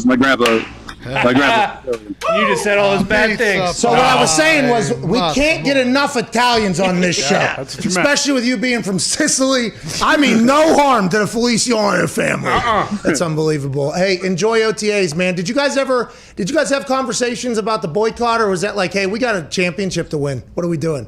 Yeah, there were some conversations. But ultimately, the GM, Bean and McDermott, and our captains had good discussions, and we have a goal in hand, so we're here. Have you guys been there the whole time? Was there any time away or anything like that? Yeah, there was. They came back a week before I did. So. Got it. Okay, go ahead, Diggs. So when Josh Allen comes out of the locker room and he's wearing that beautiful rainbow visor, Miami, the U style, as you would know, is that because Trubisky was peacocking around the locker room? He said, "No, Mitch, this is my locker room." Yeah, what is that all about? It's got to be. There's 100% jealousy there. Yeah. Josh, he's just, for how athletic he is and how good he is in football, his lower body just doesn't look good. Yeah, there's definitely some hating on it. How's Mitch? Mitch, cool guy? Yeah, he's a pretty cool guy. I haven't talked to him much. His hands were under my crotch more than I've had conversations, but he seems like a good dude, and he's pretty cool. What up? I'm just joking. He's a good dude. Hey, what you said about Josh too, like I thought about somebody typing it up, Feliciano says, for as good of an athlete as Josh is, his lower body looks terrible. Like I saw somebody saying it. I was like, oh God, here we go. Hey, appreciate you joining us, man. I appreciate you guys. Hey, I'm happy to hear AJ didn't ruin everything with that Toradol. That's good news. Yeah. Thanks, AJ. Yeah, thank you, AJ. We appreciate that. Hey, by the end of it, Pat will get the pill taken away too. So I'm sorry. Let's shut up. Let's just calm down a little. You're giving away everyone like all the secrets. Yeah, you're right. You're right. I'm Pat. going to shut the fuck up. Ladies and gentlemen, Jonathan Feliciano. I appreciate you, man. Appreciate you guys. Hey, you too, man. From the U, by the way, Miami. He's awesome. He's a cool guy. Old linemen are great. He's a good player. Great player. player. Hey, I remember watching him a couple years ago in my kitchen with my wife's cousin who played college football. He's an O-lineman. He's like, who is that dude? We were watching him go down the field 20 yards, just taking refs out. Whoever was in his path, he was taking them out. And he plays the right way. Now that I'm getting older, by the way, I'm trying not to be the guy that has to be that. But it sounds like he is very much still the guy. Yeah. That is.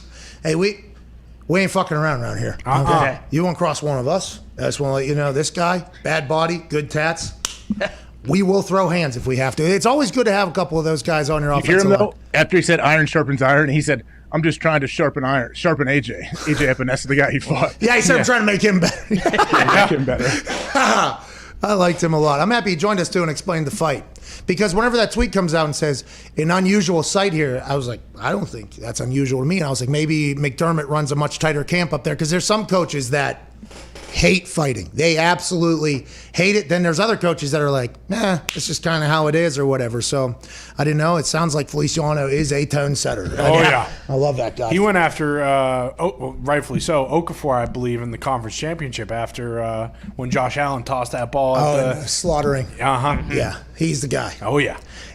It's not good for him to hate you, by the way, AJ, which it sounds like he does. Yeah. Which is a shame. No, I mean, you tried to put it on me the whole time. I was like, is there something that he tweeted that I don't know about? He's mad at me, and then I know, like, oh, okay. No, yeah, in the DMs with him, I tried to spin it as if it was your fault, and he was kind of playing. He was on my side. It felt like in the DMs, and then turns out he was gaming me the whole time. Yeah, I am still enemy number one for the Toradol community. I want to let you know I'm on your side. Sounds like he's okay with it. Yeah, he's okay with the Hey, pill. we got the pills. We're cool. Let's not talk about it, by the way. Let's go run around OTAs real quick before hour 3 wraps up here on Sirius XM. Trevor Lawrence has thrown 2 pick sixes. Whoa! What? Mark Long, AP Mark Long. He's from the Associated Press. They're an association of press people. He says Jaguars quarterback Trevor Lawrence returned from what appeared to be tightness and threw 2 pick sixes within a few passes of each other.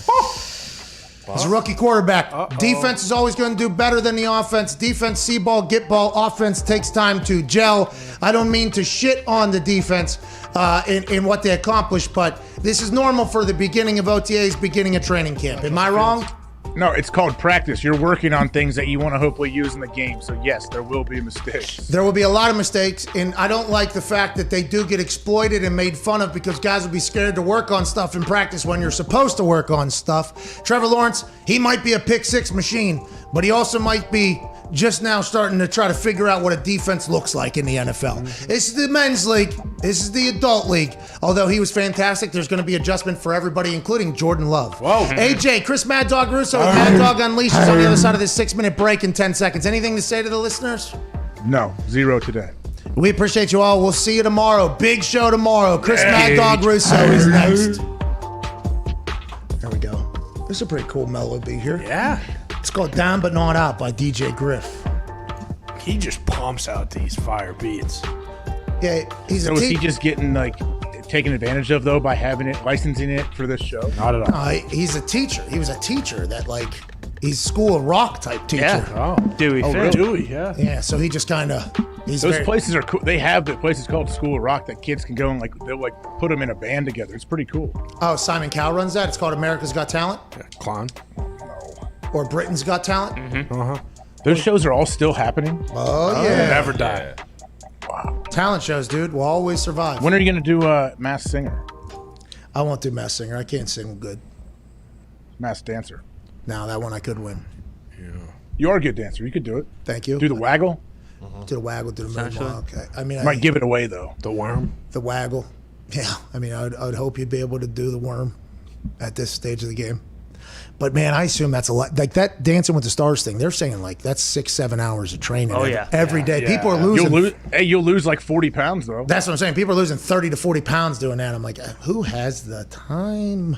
30 pounds? Yeah, not everybody's doing 6-7 hours a day. Like that lady from Tiger King who killed her ex-husband. She was on there. She wasn't dancing. Allegedly. There was a commercial about it during it though. Did potentially. Carol Baskins. There it is, Carol. Tiger King, by the way, I think going on tour.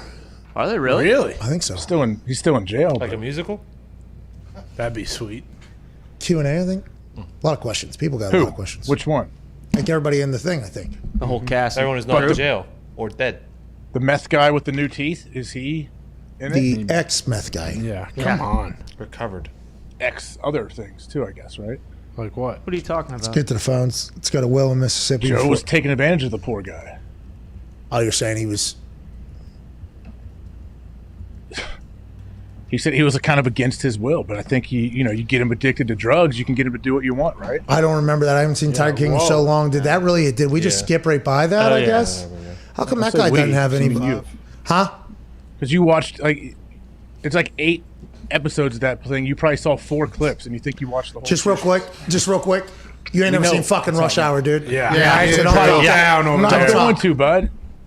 Well, now, okay, was 3, like, did they sit down with Axel? We know you just buried Jackie Chan the whole show. You can't say anything. I watched Cruella last night, by the way. Oh, so good. Yeah, my kids like that. How was it? Kids, that's weird because I don't think it's like kids' movie. Yeah, not appropriate for your kids. At all. Yeah. Kid movie. They were very excited to watch it. Did you watch it? I saw some of it. What'd you think? I don't know. I forget completely what I saw. Like I recognized who's the girl that plays the main character. Emma Stone. There you go. Come on. You hate her too? That's a different one. I don't know the story of Cruella. Is that what's that from? It's like an 101 Dalmatians. Yeah, come on, Cruella. I don't know. I told you I don't know. I know she the name. skins I have no idea what she's Dalmatians. affiliated with. Just hold on though. We don't know if that's true. It's in 101. That is the plot line. Yeah, I've never seen that obviously, but I'm watching Cruella. I don't think there was any. No, I don't think there was any not skinning of dogs. Yes, there was. No, not in Cruella. Not in Cruella. No, it wasn't. Not what I seen. They hinted at it part of the movie. They did hint at it, but that wasn't true. I don't want to spoiler alert. I didn't do it. They were still around. It happens in 101 and 102. I don't think you're spoiling anything for people who haven't seen 101 Dalmatians. Came out a long time. By the way, Cruella's PG-13, and Axe is not 13. What's he doing watching that? Is 101 Dalmatians for kids? Oh yeah, it's an animated. Why don't you watch that horse shit, AJ, with your kids? It's Cruella's for adults, dude. Come on. Yeah, 101. I've never seen 101 Dalmatians. I've seen don't say. Little Rascals though. That's like in that vein, right? No, not at all. Nope, not even close. Is that Disney movie? In that Disney? No, not even close. Might be, but what are you talking about? One's animation, one's real life. No, it's not. I haven't seen those things. I was the youngest of 3 boys, man. My older brothers didn't watch it. Obviously, I haven't watched any of these movies you're referring to, but I'm not disrespecting all these movies by saying. You ever seen Little Rascals? No, dude, come on. You're a bad human. Alfalfa. I'm a bad human. You never seen Rush Hour, dude. Yeah. Get out of here. Okay, were 2 and 3 as good as 1? Yeah, 4 was even better than all of them. Oh, it's rumored. It's rumored. I'm not sure. They're actually making a 4th Yeah, it is. It's going to be better than all of them, pal. Number 2 was the best one. To be clear, though, like just for the record, like, Jackie Chan is still alive, right? Yeah. Jesus Christ! Yeah, he's 64, bro. Let's move. And he's still doing it. Still doing it. 64, acting like he's 25, like he's Congratulations, Bob Kraft. Jackie. I'm proud of him. He's indestructible. Hey, Bob Kraft got a baby blue Bentley that was impossible to find from Michael Rubin, Meek Mill, Jay-Z, and others. They said, happy 80th birthday. You look like you're something. You act like you're 25, in a big card. Whenever you hang around billionaires, I guess they gift Bentleys to each other. Congrats to all of them, man. Yeah. Did all those, did Did Jay-Z and all them go together and Venmo each other for like their share? Well, Ruben said it did come from everybody, so I wonder if they PayPal'd, Venmo'd, titled, vitaled, whatever they did. Bob Kraft was surprised, though. It takes a lot for Bob Kraft to be surprised. Like, how'd you get this? We couldn't even get this, he said. And then old Ruben tells him we have connections. And Robert Kraft's first thought was, so do fucking I. What are we even talking about? How'd you guys get this over me? I'm intrigued. I'm fascinated. Lifestyles of the billionaires and famous. Good for them. I wish I could be a part of this group that could have added to Robert Kraft's new Bentley, pal. Looks like he's down in Florida, huh? Man, nice spot. Oh, yeah. What are you saying? One of his estates. It's warm there is what I'm saying. Oh, okay. I thought you were alluding to a specific area. Happy 30th. You look 40 and act 25. Hey, man, ain't that right? Hell yeah. That boy Thanks, Bob. Mark. That was handwritten, too. That's love. Thank you, Ruben. Well, and Meek and Jay-Z. And Meek and Jay-Z. Where were they at? Did Jay-Z write on that? That might have been his writing. What if he wrote, like, just, like, super incredible bars? They get him a massage, too. Oh, come on, dude. See, That's low-bearing fruit. We were trying to... Low-hanging fruit. But, yeah, you're 100% right. The load-bearing Robert wall Kraft on this talking about low-hanging conversation fruit. is... Let's go to Will in Mississippi. Hey, Will, what's going on, dude? How we doing today, boys? You know, a lot better than our bathroom in this office. What do you want to talk about, Will? Just shout out to AJ real quick and all the Buckeyes heroes. I got the Buckeyes Heroes cereal box signed by Bobby Carpenter himself. Okay, that's awesome. OH, Will. OH. All right, Will, back to you. I think I beat the tag. Yeah. Just like Did that. not get it. Just like that kid did in Virginia, Old Dominion. Uh-huh. Oh, yeah. I beat, got it. I beat it. It happened. That was so cool, man. Did you hear us? Look at us. No, I was responding to Will. Bro, we No. were dotting the I, dude. Yeah. We were putting the Buckeyes on the helmet. You and me. Like old friends. Go Buckeyes, Man, dude. that was cool. Scarlet and gray. Fucking you and me. Good you are finally learning the colors of your favorite team. They're not my favorite team. Okay, let's fucking relax with that. All right, but I am a Ohio State fan. I'm trying to be a bigger fan, but the goddamn community won't let me in, and that's a shame. I thought you were an inclusive bunch. We got a caller from Mississippi down here. He's off. Did you go to Ohio State, Will? No. I go to Mississippi State. Wow, you just got by Will. This guy goes to a baseball school, okay? Okay. By the way, I've heard that stadium is awesome down there. Hey, Woo Pig Suey, by the way. Shout out to Arkansas. Yeah. Whoa. Yeah, Woo Pig Suey. Woo Pig Suey. Hey, best stadium in college baseball out there in Arkansas. Ain't that right, Will, in Mississippi State? No, come on down. Come to the grill. Come to the left field lounge. We'll show you how it's done. Hey, by the way, Mississippi State does have like the top 5 most attended college baseball games in their stadium. Adobe, is that what it's called? Adobe Stadium, like where you edit stuff? Duty Noble Field. Duty. Sorry about that, duty. Well, what do you want to talk about, dude? A big Saints fan down here in Mississippi. You know, I want to think we've had a couple good years. Not a couple, but a bunch of good years in a row. It's over. How should I mentally prepare for a bad year next year if we do have a bad year, you know? Yeah, That's kind of what we're feeling. Well, I think the problem is you guys stare down old Tom Brady, Mike Greenberg, and that whole goddamn Tampa Bay Buccaneers team that might be together for the next 3-4 years. I think that's the biggest problem. How is Jameis Winston going to do? We don't know. How's Taysom Hill going to do? We don't know. How are the 10 guys that had to get let go because the salary cap hell that they were in? That's potentially going to be a big deal. Still got Alvin Kamara. Still got Michael Thomas. Still got that defense that's good. You guys might not stink. Well, have a little faith, dude. I like it. Hey, I like though. If you manage your expectations, you're replacing a Hall of Fame quarterback that broke a bunch of records, that elbowed Ty in the face. Like you're gonna have a little bit of a feeling out process to see what the next step is. Ain't that right, Will? Yeah, I just don't want Jameis out there throwing bean bags around the field out there. Eye surgery is fine. Eye surgery, but he blindfolded himself, so cancels it out. Well, that was his entire career. I mean, Breeze was throwing muffins last year, so it can't be much worse. Oh, beanbags a little bit different than muffins. Muffins are good. Let's go to Garrett in Washington. Garrett, did you go get a jab for a joint, pal? What do you want to talk about? Yeah, I'm trying to. You know what I'm saying? Hey, go get that thing, will you? What do you want to talk about, Garrett? Well, first off, shout out to everyone who's verified on Twitter at the PMI Studios. Shout out to Garrett. That's a good call. Son of a bitch! Thank you, Garrett. Thank you, Garrett. What do you want to talk about, man? Also, love me. It's Jared. It's Jared. Hey, Jared, like Stidham, obviously. Jared. Sorry about that, Yeah, Jared. yeah. That's Jarrett. Yeah, got it. I think that's. So, Oh, I've it's been not watching you all Jared. day. Are you Jarrett or Jared? Jared, with a D at the end. It's not Stidham. It's like Jared Goff. Like he went to Jared. Yeah, he must have went to hey, Vogel. Yeah. He went to Subway. Not your boy, AJ. Of course you would name Fogel, you dirtbag. You son of a bitch. I was worried he couldn't hear me. Nope. You bastard. All right, so I've been listening to you all day. I mean, it's got to be the most famous talking about Jared, right? Or buying that infamous. suite at Colts Stadium for a vaccinated person. Maybe. I don't know. We haven't decided yet or not. But yeah, I understand what you're talking about. But you did say it. You did say it. Yeah, but maybe. Yeah. All right. Let's hold you accountable. Okay, thank you, Jared. Nobody Let's, else does. what if we step that thing up, though, Pat? What's this So guy trying to Washington's do? got four $250,000 giveaways for vaccinated and $1 million.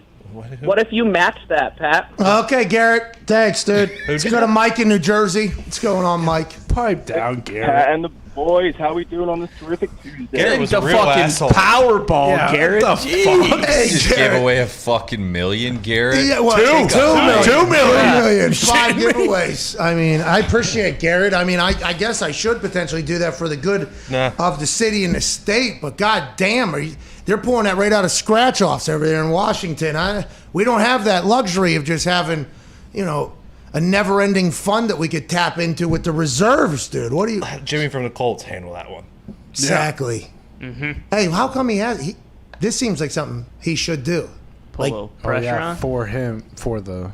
Well, Jim does a lot of giveaways. Yeah. Jim gives away a lot. It's like, hey, listen, I'll give away $1 million if we fucking get to the point where we can fill up this stadium. That'd be good for him. That'd be good for the city. It'd be good for everything. So, good on bad call, Garrett. I mean, misaimed, misguided, but we got to the right spot. Maybe here, Andrew Dan. Luck should do it. That money that he didn't have to give back to Colts, he should give away to people. Or give it directly to the mayor to change his mind. That's how. Hey, Hogshead. Take a little bit off the top. Yeah. Let's go to Mike in New Jersey. What's going on, Mike? That's politics, baby. What do you want to talk about, Mike? Pat and the boys, how we doing on this terrific Tuesday? Not too shabby. What part of New Jersey you in? I'm in southern New Jersey, right next to Ocean City, in a little town called Summers Point. Shout out Summers Point. Shout out. Hey, shout out Jersey Shore, too, dude. Shout out. And also all the bennies that come down to the beach. We don't fucking like them, do we, Mike? The Shoobies. Yeah, can't have it. What do you want to talk about, brother? Well, another thing, a couple quick shout outs, Pat. That guy who was like talking to you about giving you trouble on the phone, being on hold for 3 hours because he had to go lift weights.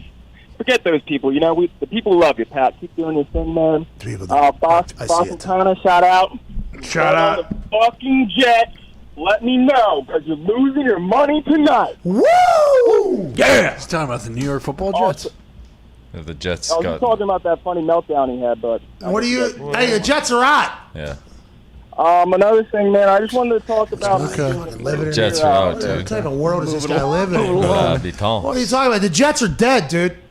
I was talking about Boston Connor, man. Every time I get upset, I go to that video of him having that meltdown when you bet on the Jets on Monday night. Oh, okay. Real fans know what I'm talking about. It's a real one. Hey, good callback there, Mike. Actually, what do you want to talk about, dude? So, get this, guys. I'm a first-year bandwagon Nets fan. Terrible, right? But I think I have good reasoning. No, I am okay, too. you got to hear me out. They're good. All right, so Cheer for winners. I've been a Sixers fan for a while, but just the process in itself is like, it's like when you call like somebody or text them really late at night and you like wait for a response all night, but in the morning you get no answer. Yeah. That's like kind of like what the Sixers are doing right now. Like Ben Simmons, the whole thing. Like I kind of just gave up on that entire thing. When you have guys like Danny Green, Tobias Harris, Seth Curry, you're not talking about them on this show. You guys. I don't blame you. The thought of them being up is there, but they ain't ever up, huh? Whenever you. They're not LeBron. They're not Luka. They're not You up. Showtime. You know what I mean? Like, The if you thought talk is about always the NBA, there. You got to But- go with the Showtime. Oh stuff, my God, we can get an MVP potentially on the other side of this random shot, and then the Sixers are always like, "Good text, we seen it. We ain't ever So you- showing up, though, Going to pal. bed. Sorry. we got other places So- to go." All right, I get So, it. so they make terrible draft choices like Markelle Fultz over Jason Tatum, you know. Hey, nobody gives a fuck about them. We can't have this, Mike. You hate him now. We can't talk about him. I'm just saying I'm a Nets fan because I like Steve Nash as a kid. He was my favorite player, and throughout all my years, Sixers really haven't had a guy to root for, you know? They just haven't had, like, a favorite player that really stuck out to me. How old are you, Mike? I'm 26, man. Allen Iverson? 26, man. I was watching Steve Nash back in the day. He doesn't know Phoenix. Iverson. You know Jackie Chan, Mike? Me and Jackie Chan have the same birthday, April 2nd. Ever seen his movie, I AJ? thought that with my friend in the car earlier when I was listening to you guys, man. Name Me 2 and him have the movies, same Mike. birthday. Jackie Chan, man. I got, obviously the Rush Hour stuff. One. Boom. And then let's go with... Rush Hour 2. What is this guy even doing? There were 3 of them, Mike. Oh, come on. I know another Jackie Chan movie. man. Oh, Mike, this call does is sound like it. going Listen, I'm not as much of a hater as AJ, all right? I mean, I like the guy. I like Jackie Chan too. I would just try to use Mike, references thanks for the call. that are up to date. You've never hated someone more. You're so hip, dude. Let's go to Tony in Florida. What's going on, Tony? What's up, Pat? Tony, what part of Florida, dude? Last call of the day. How you doing, huh? Dude, I'm in Daytona right now. Daytona. Talladega, raised up, whiskey. Yeah. Some real racing down there. Here's a slowing down, going fast, and cars that go real wide. What's up, dude? You think Ricky Bobby's Not a dad whole ever lot. I came? wanted to throw a random At some point. question out there. Go ahead. When we talk about a basketball player playing in the NFL, it's always like a receiver, tight end, defensive end, but it's never like, well, why wouldn't you bring in the 6'10", 260-pound man to do what he does in the NBA and just swat crap out of the air and then play zone defense on the Y-axis and have a zone spy on the quick passing game? Tony, I like Curious that. what you That guys worked. think about that. That worked 3 or 4 games a year too with those. A new position. Ernie Adams? Yeah. With a new role. Tony, did you save football here? Maybe. Football, yeah. Did you save it with this? You think? All right, Tony. Yes. Thank you, football. Tony. Yeah. Thank you, Football. Tony. Imagine J.J. Watt, but 6 inches taller. Yeah. You know what I mean? He just stands in the middle and swats everything. Yeah, yeah.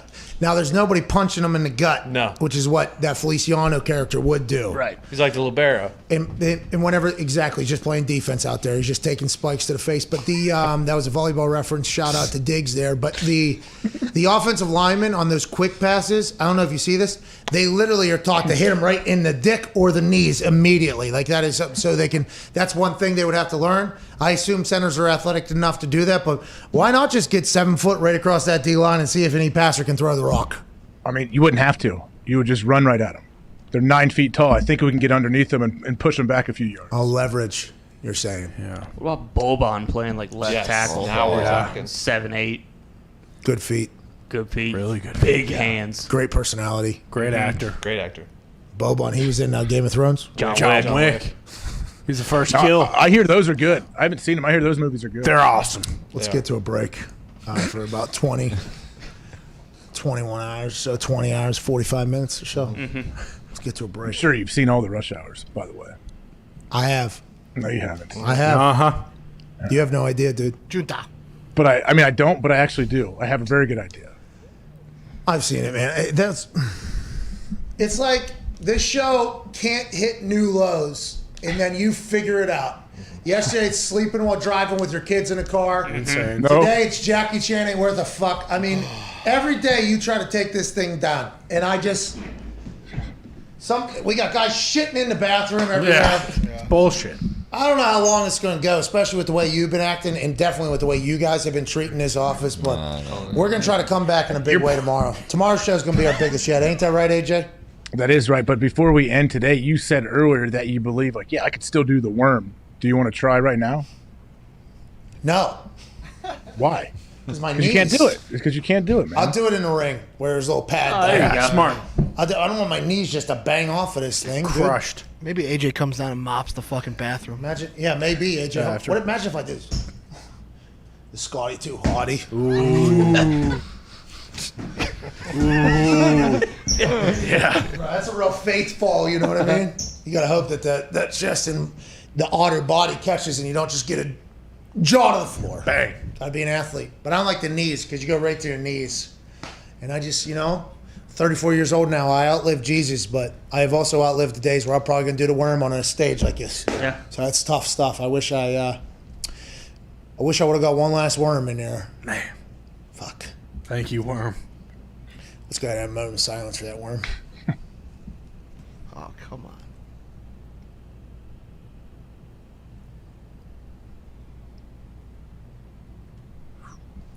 That's probably good. I mean, we have like 9 moments of silence a day. Well, you always break them, dude. I could have sat there for the next half hour. I can use my mic. I was ready. I was ready for that to be the longest one. 10 minutes. Hands I knew went, it would be. That's my problem. I knew I had to say something because I knew you would just keep going. Hey, hands went into the pockets. The knees even got locked out a little bit. Like there's no effort in standing. The legs are just doing it. And I was just gonna. I was thinking about all the good times me and that worm had. Yeah. You know what I mean? Lengthy list. I was having a real moment of silence, using it for the reminisce, the nostalgia pop, and it did have a good run, dude. And it's a shame it is officially over, but it was there. It was there. Hey, Pat, sometimes shows, like the whole show will get transcribed and typed out, and like I just hope that's happening to the show. Do you think they put the underscore for the moment of silence so they can show how long Then AJ ruined it per second? No, I think that's good. AJ Hawk internet checks. This show's a fucking joke. Good call yesterday, AJ. Good call yesterday. I have another one today. Was same person or different people? No, these are all different people. It's getting a chance to kind of see. Play the field. Well, just not really. Different sides of the A block. couple calls ago, it was not a play in the field situation. It was you're playing me for a fucking fool situation. Field's on fire. The pipes. Yeah, it was a bad date. I think the pipes burst. I think they did. All right, so You guys did you ever figure that out? You said you were leaking raw sewage in there. You figured it out? Well, actually, the guy just got promoted. I'm not even getting into it. That we've done enough local politics. The guy that owns this building just got promoted into something.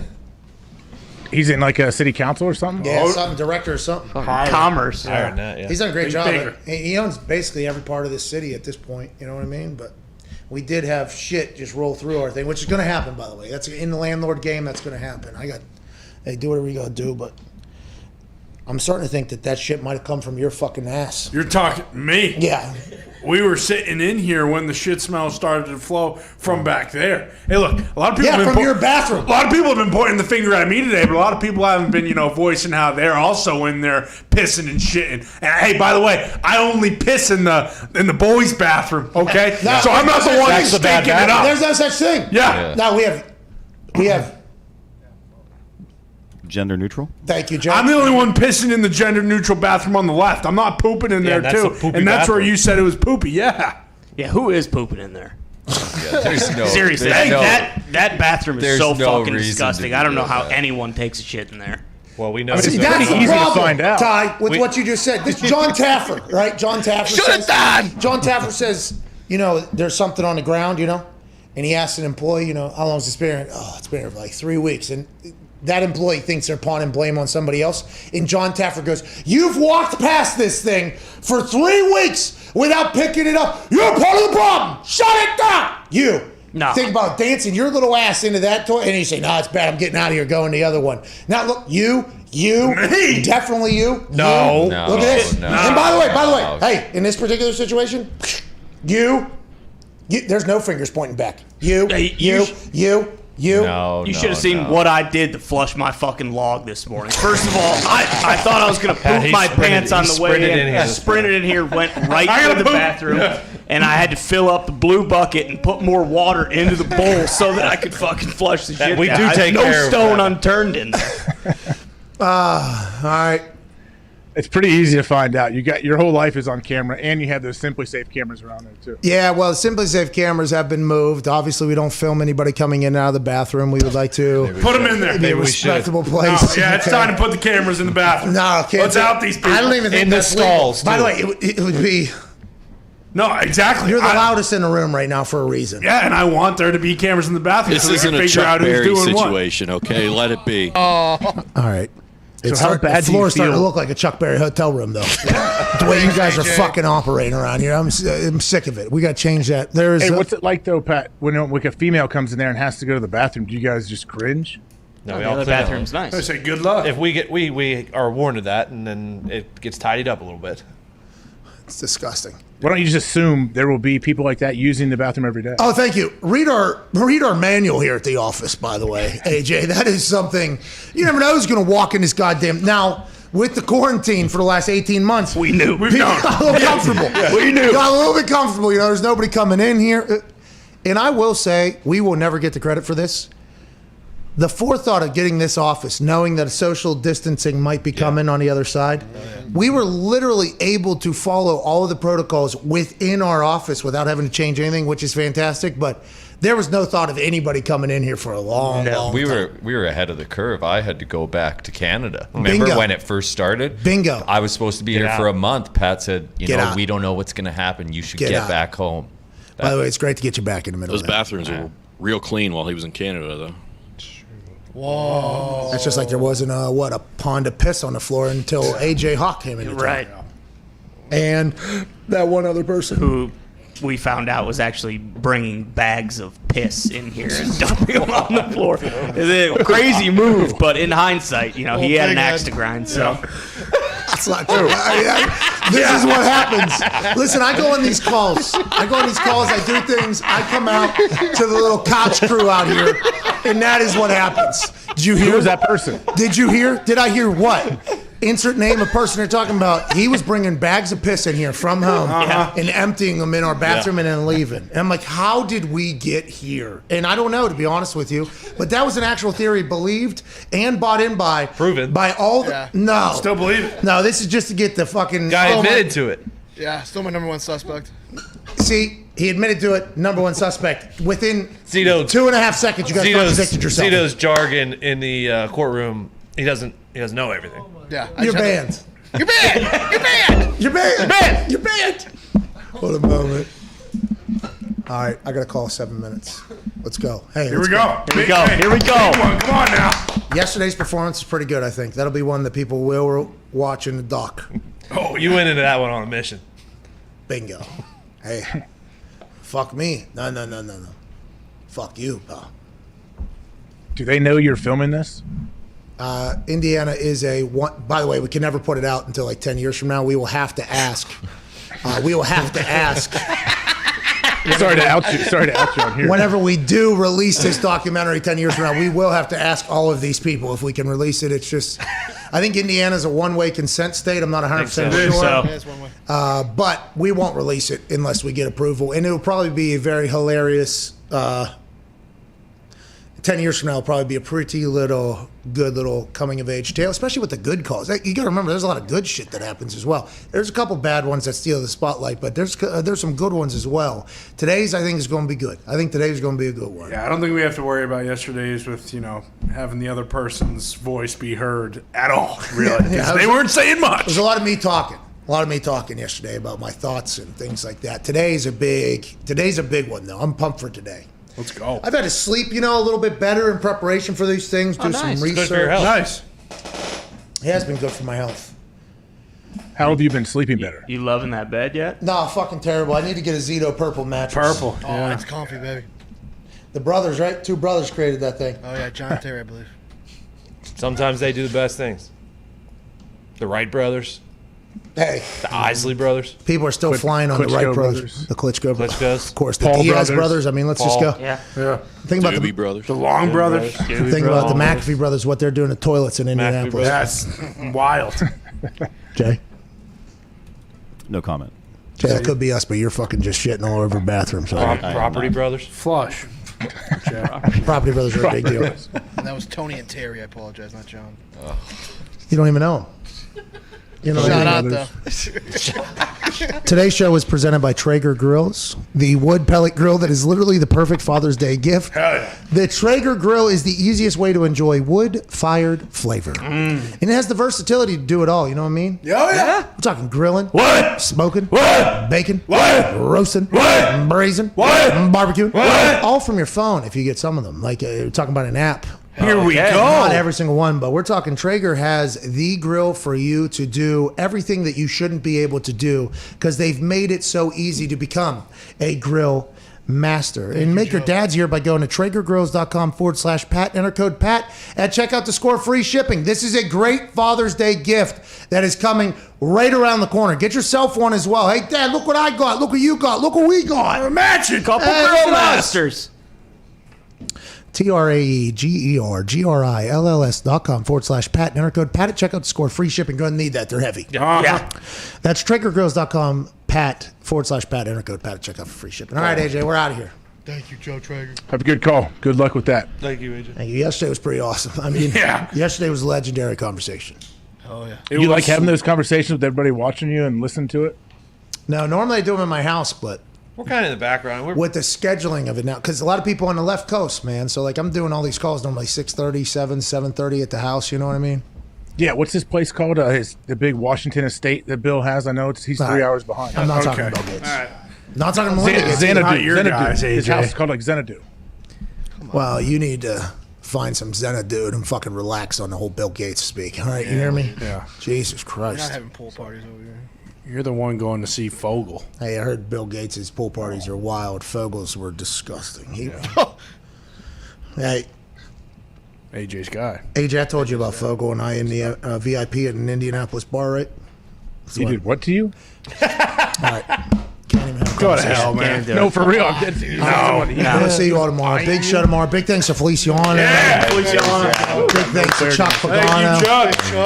Big thanks to AJ Hawk, obviously. Thank you, AJ. Shit. I legit was asking. You said you heard about Fogel eyeing me is what it sounded like. Oh, yeah. Shut up, dude. You're the I'm worst. dead serious. What? What'd you do? Stare into a setting sunset in the middle of my statement? You fell asleep in the middle of that fucking thing, pal? No. We're at a VIP next to each other, me and folks. That's how I met him. Broad Ripple, rookie year. He and I. Tuesday nights, Wednesday nights. Fucking out there. He was popping bottles, dude. Are you serious? Yeah, he was living. Wow. He was Face living. of Subway. Was that in Indy? Wait, did he get arrested? Was it in Indy? Yeah. There was a lot of Colts were in the neighborhood where those helicopters were flying around. I was getting video messages like, "What the fuck is going on? Does anybody know what's going on?" They've been around all day. Karen. Yeah, he was in a very nice area of Indianapolis. Hey, Christopher Close and Tom Brady released a new edition of sunglasses. I saw that. Did you see a commercial? Tom Brady threw a cabana bed. Pool in the water. Did they send you the updated? No, but they're not as good as these Shady Rays I got. No way. Shady Rays made a play. Shady Rays made a play. Changed the game. Shady Ray. Shady Rays used to have kind of like Mickey Mouse sunglasses. Oh, yeah. Their first couple pairs, whenever I think they were trying to become a company, they had some like, hey, let's go ahead and try to do this whole thing.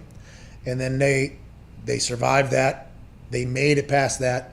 Now they have like an entire range of stuff. With that refund policy, if you lose or break it, they just send you another pair. Yep. Unbelievable. They got some high-end shit, so I ain't on the Cluses and Tom Brady's anymore. Because Shady Rays came through in a big way. Respect. Respect Shady Rays, by the way. Thank you, Shady Rays. I think Shady Rays is in Kentucky too, ain't it? Is it? It's all right. I think it's a Kentucky company. Nice. I've heard Kentucky, by the way, best soil in the country for marijuana. Yeah. Really? That's what they're saying, yeah. I don't know if it's legalized or not, but I guess early projections from archaeologists say the soil in Kentucky would grow some great dope. Make dope right there. Is it warm enough to do it year round though? Well, you got those greenhouses, indoor, outdoor. Come on. That hydro. That's a mix between sativa and indica, but indoor outdoor could be considered a hydro, I guess. Yep. As well. Hell yeah. I guess that could be. You do dope? You never done dope? No, I mean, no. That's a funny thing.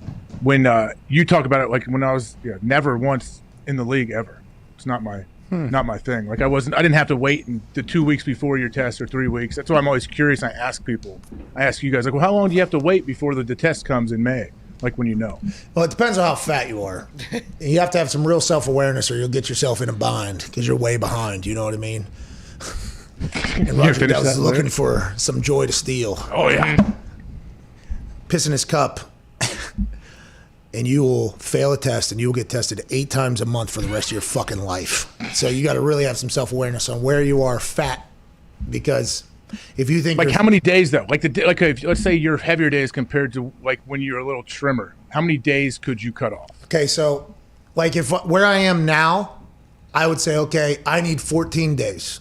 I need 14 days. That's it, really? Hard sweat though. It's not like you're just chilling for 14 days. It's like you give me 14 days every day. I'm in sweats at some point doing something. I think I could get to. If you got me a month ago where I was, give me a month, maybe month and a half, like that type of. It's all in your fat cells. So you literally have to kind of give a little self-assessment on how much is probably hanging out on you at the exact time you're in right now, and you got to give yourself. But 17 days is normally the amount of days that I would leave myself, unless it was. Wait, would you like buy yourself Walgreens tests before you went in for your main test? I had 15 of them at the house. I mean, I think they're still at my house right now, by the way. Yeah, always. Because the night before those tests are about to start, it's nice to sleep a little bit easier whenever you see one of those. You're like, fucking knew it. And then, every once in a while they'll only have the meth test. And it's like, that ain't going to work. But it is nice to know I don't have any of that in me. That whole thing. But yeah, I used to have a bunch of those at the house. It was a big. You can test for everything, man. People must be testing their kids because I'll see that at Walgreens. Like, there's tests for. I didn't realize that. Yeah, a bunch of them go in the back near the pharmacy, and I think it's also for people on PO. Yeah. Or probation to have parole officer. I think so. Yeah. I think a lot of people had to have to supply their own tests, which I don't know how that works. Mitch just said, "Oh yeah." Yeah, Mitt's been tested by his dad probably 100 times. If I had to guess, Tom McMahon's like, hey, failed every single one. You look at your face, fucking get right here. Why are your eyes shut, right man? now? I love Mitt's Twitter. Again, dude. He's starting to pop off on Twitter a little bit more. He's starting to get going a little bit more. Oh, he's got that check mark. Well, he's also fucking sitting at the pool with his J's. Big time. Oh, I'm late. All right. I am late. 2 minutes late to a rather large meeting. Yeah. Hey.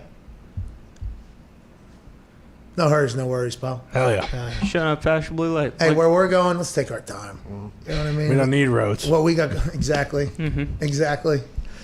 I know this road like the back of my hand. You know what I mean? Uh-huh. Yep, absolutely. Drive it with your eyes closed. Why didn't that guy? He should. Sam Hunt. What do you make? 4 songs and then disappeared. Pretty much. Yep. He was a good quarterback. That guy could sling the ball. But when he got that guitar, it all changed for him. Yeah. He's kind of just talking, wasn't he? Body like Where'd he go, bro? I ain't got no one. Oh, then he has the House party. house Party, we don't need nobody. Turn the light down low. Turn the music out. I don't know if that's it. I think we changed the melody there a little bit, but he had bangers there for a bit. I actually sent him a tweet one time. I was like, hey, Sam, how about we get off our fucking ass and get back in the studio, pal? Okay, you make good music. What are we doing? You're a former football player. Where's he been? Like, he just hasn't been around, or what? The guy could sell at a tour still from his first album, which was 10 years ago at this point. We need him. Hey, Sam, come on, dude. And make it happen. I guess Chase Rice released an album last week. You guys know that? Nope. No, well, Me neither. I seen it. I didn't listen to it. Well, it was coming out the same time as Rosenberg, I think. Yeah. True, that kind of did. I think if you do that, looking back. Then What are you laughing at, AJ? That's like trying to open a movie up against Avatar or something. Exactly. Bingo. Or Rush Hour back in the day. Ooh, wouldn't want to do that. Still, some people won't see it somehow. All right, we're back tomorrow. I don't know how I'm going to play this one off because they're probably watching this live sitting in that meeting. You know what I mean? Well, then they should know. Then they get it. He's having the dumbest conversation of all time right now instead of coming to talk to us. Well, he also tried to, at about 3:25, and then AJ decided to be an asshole, asked about 10 more questions. So People forget about that. Bring up that Subway guy. Yeah, put it on me, Pat. It is on you. LeBron's not happy.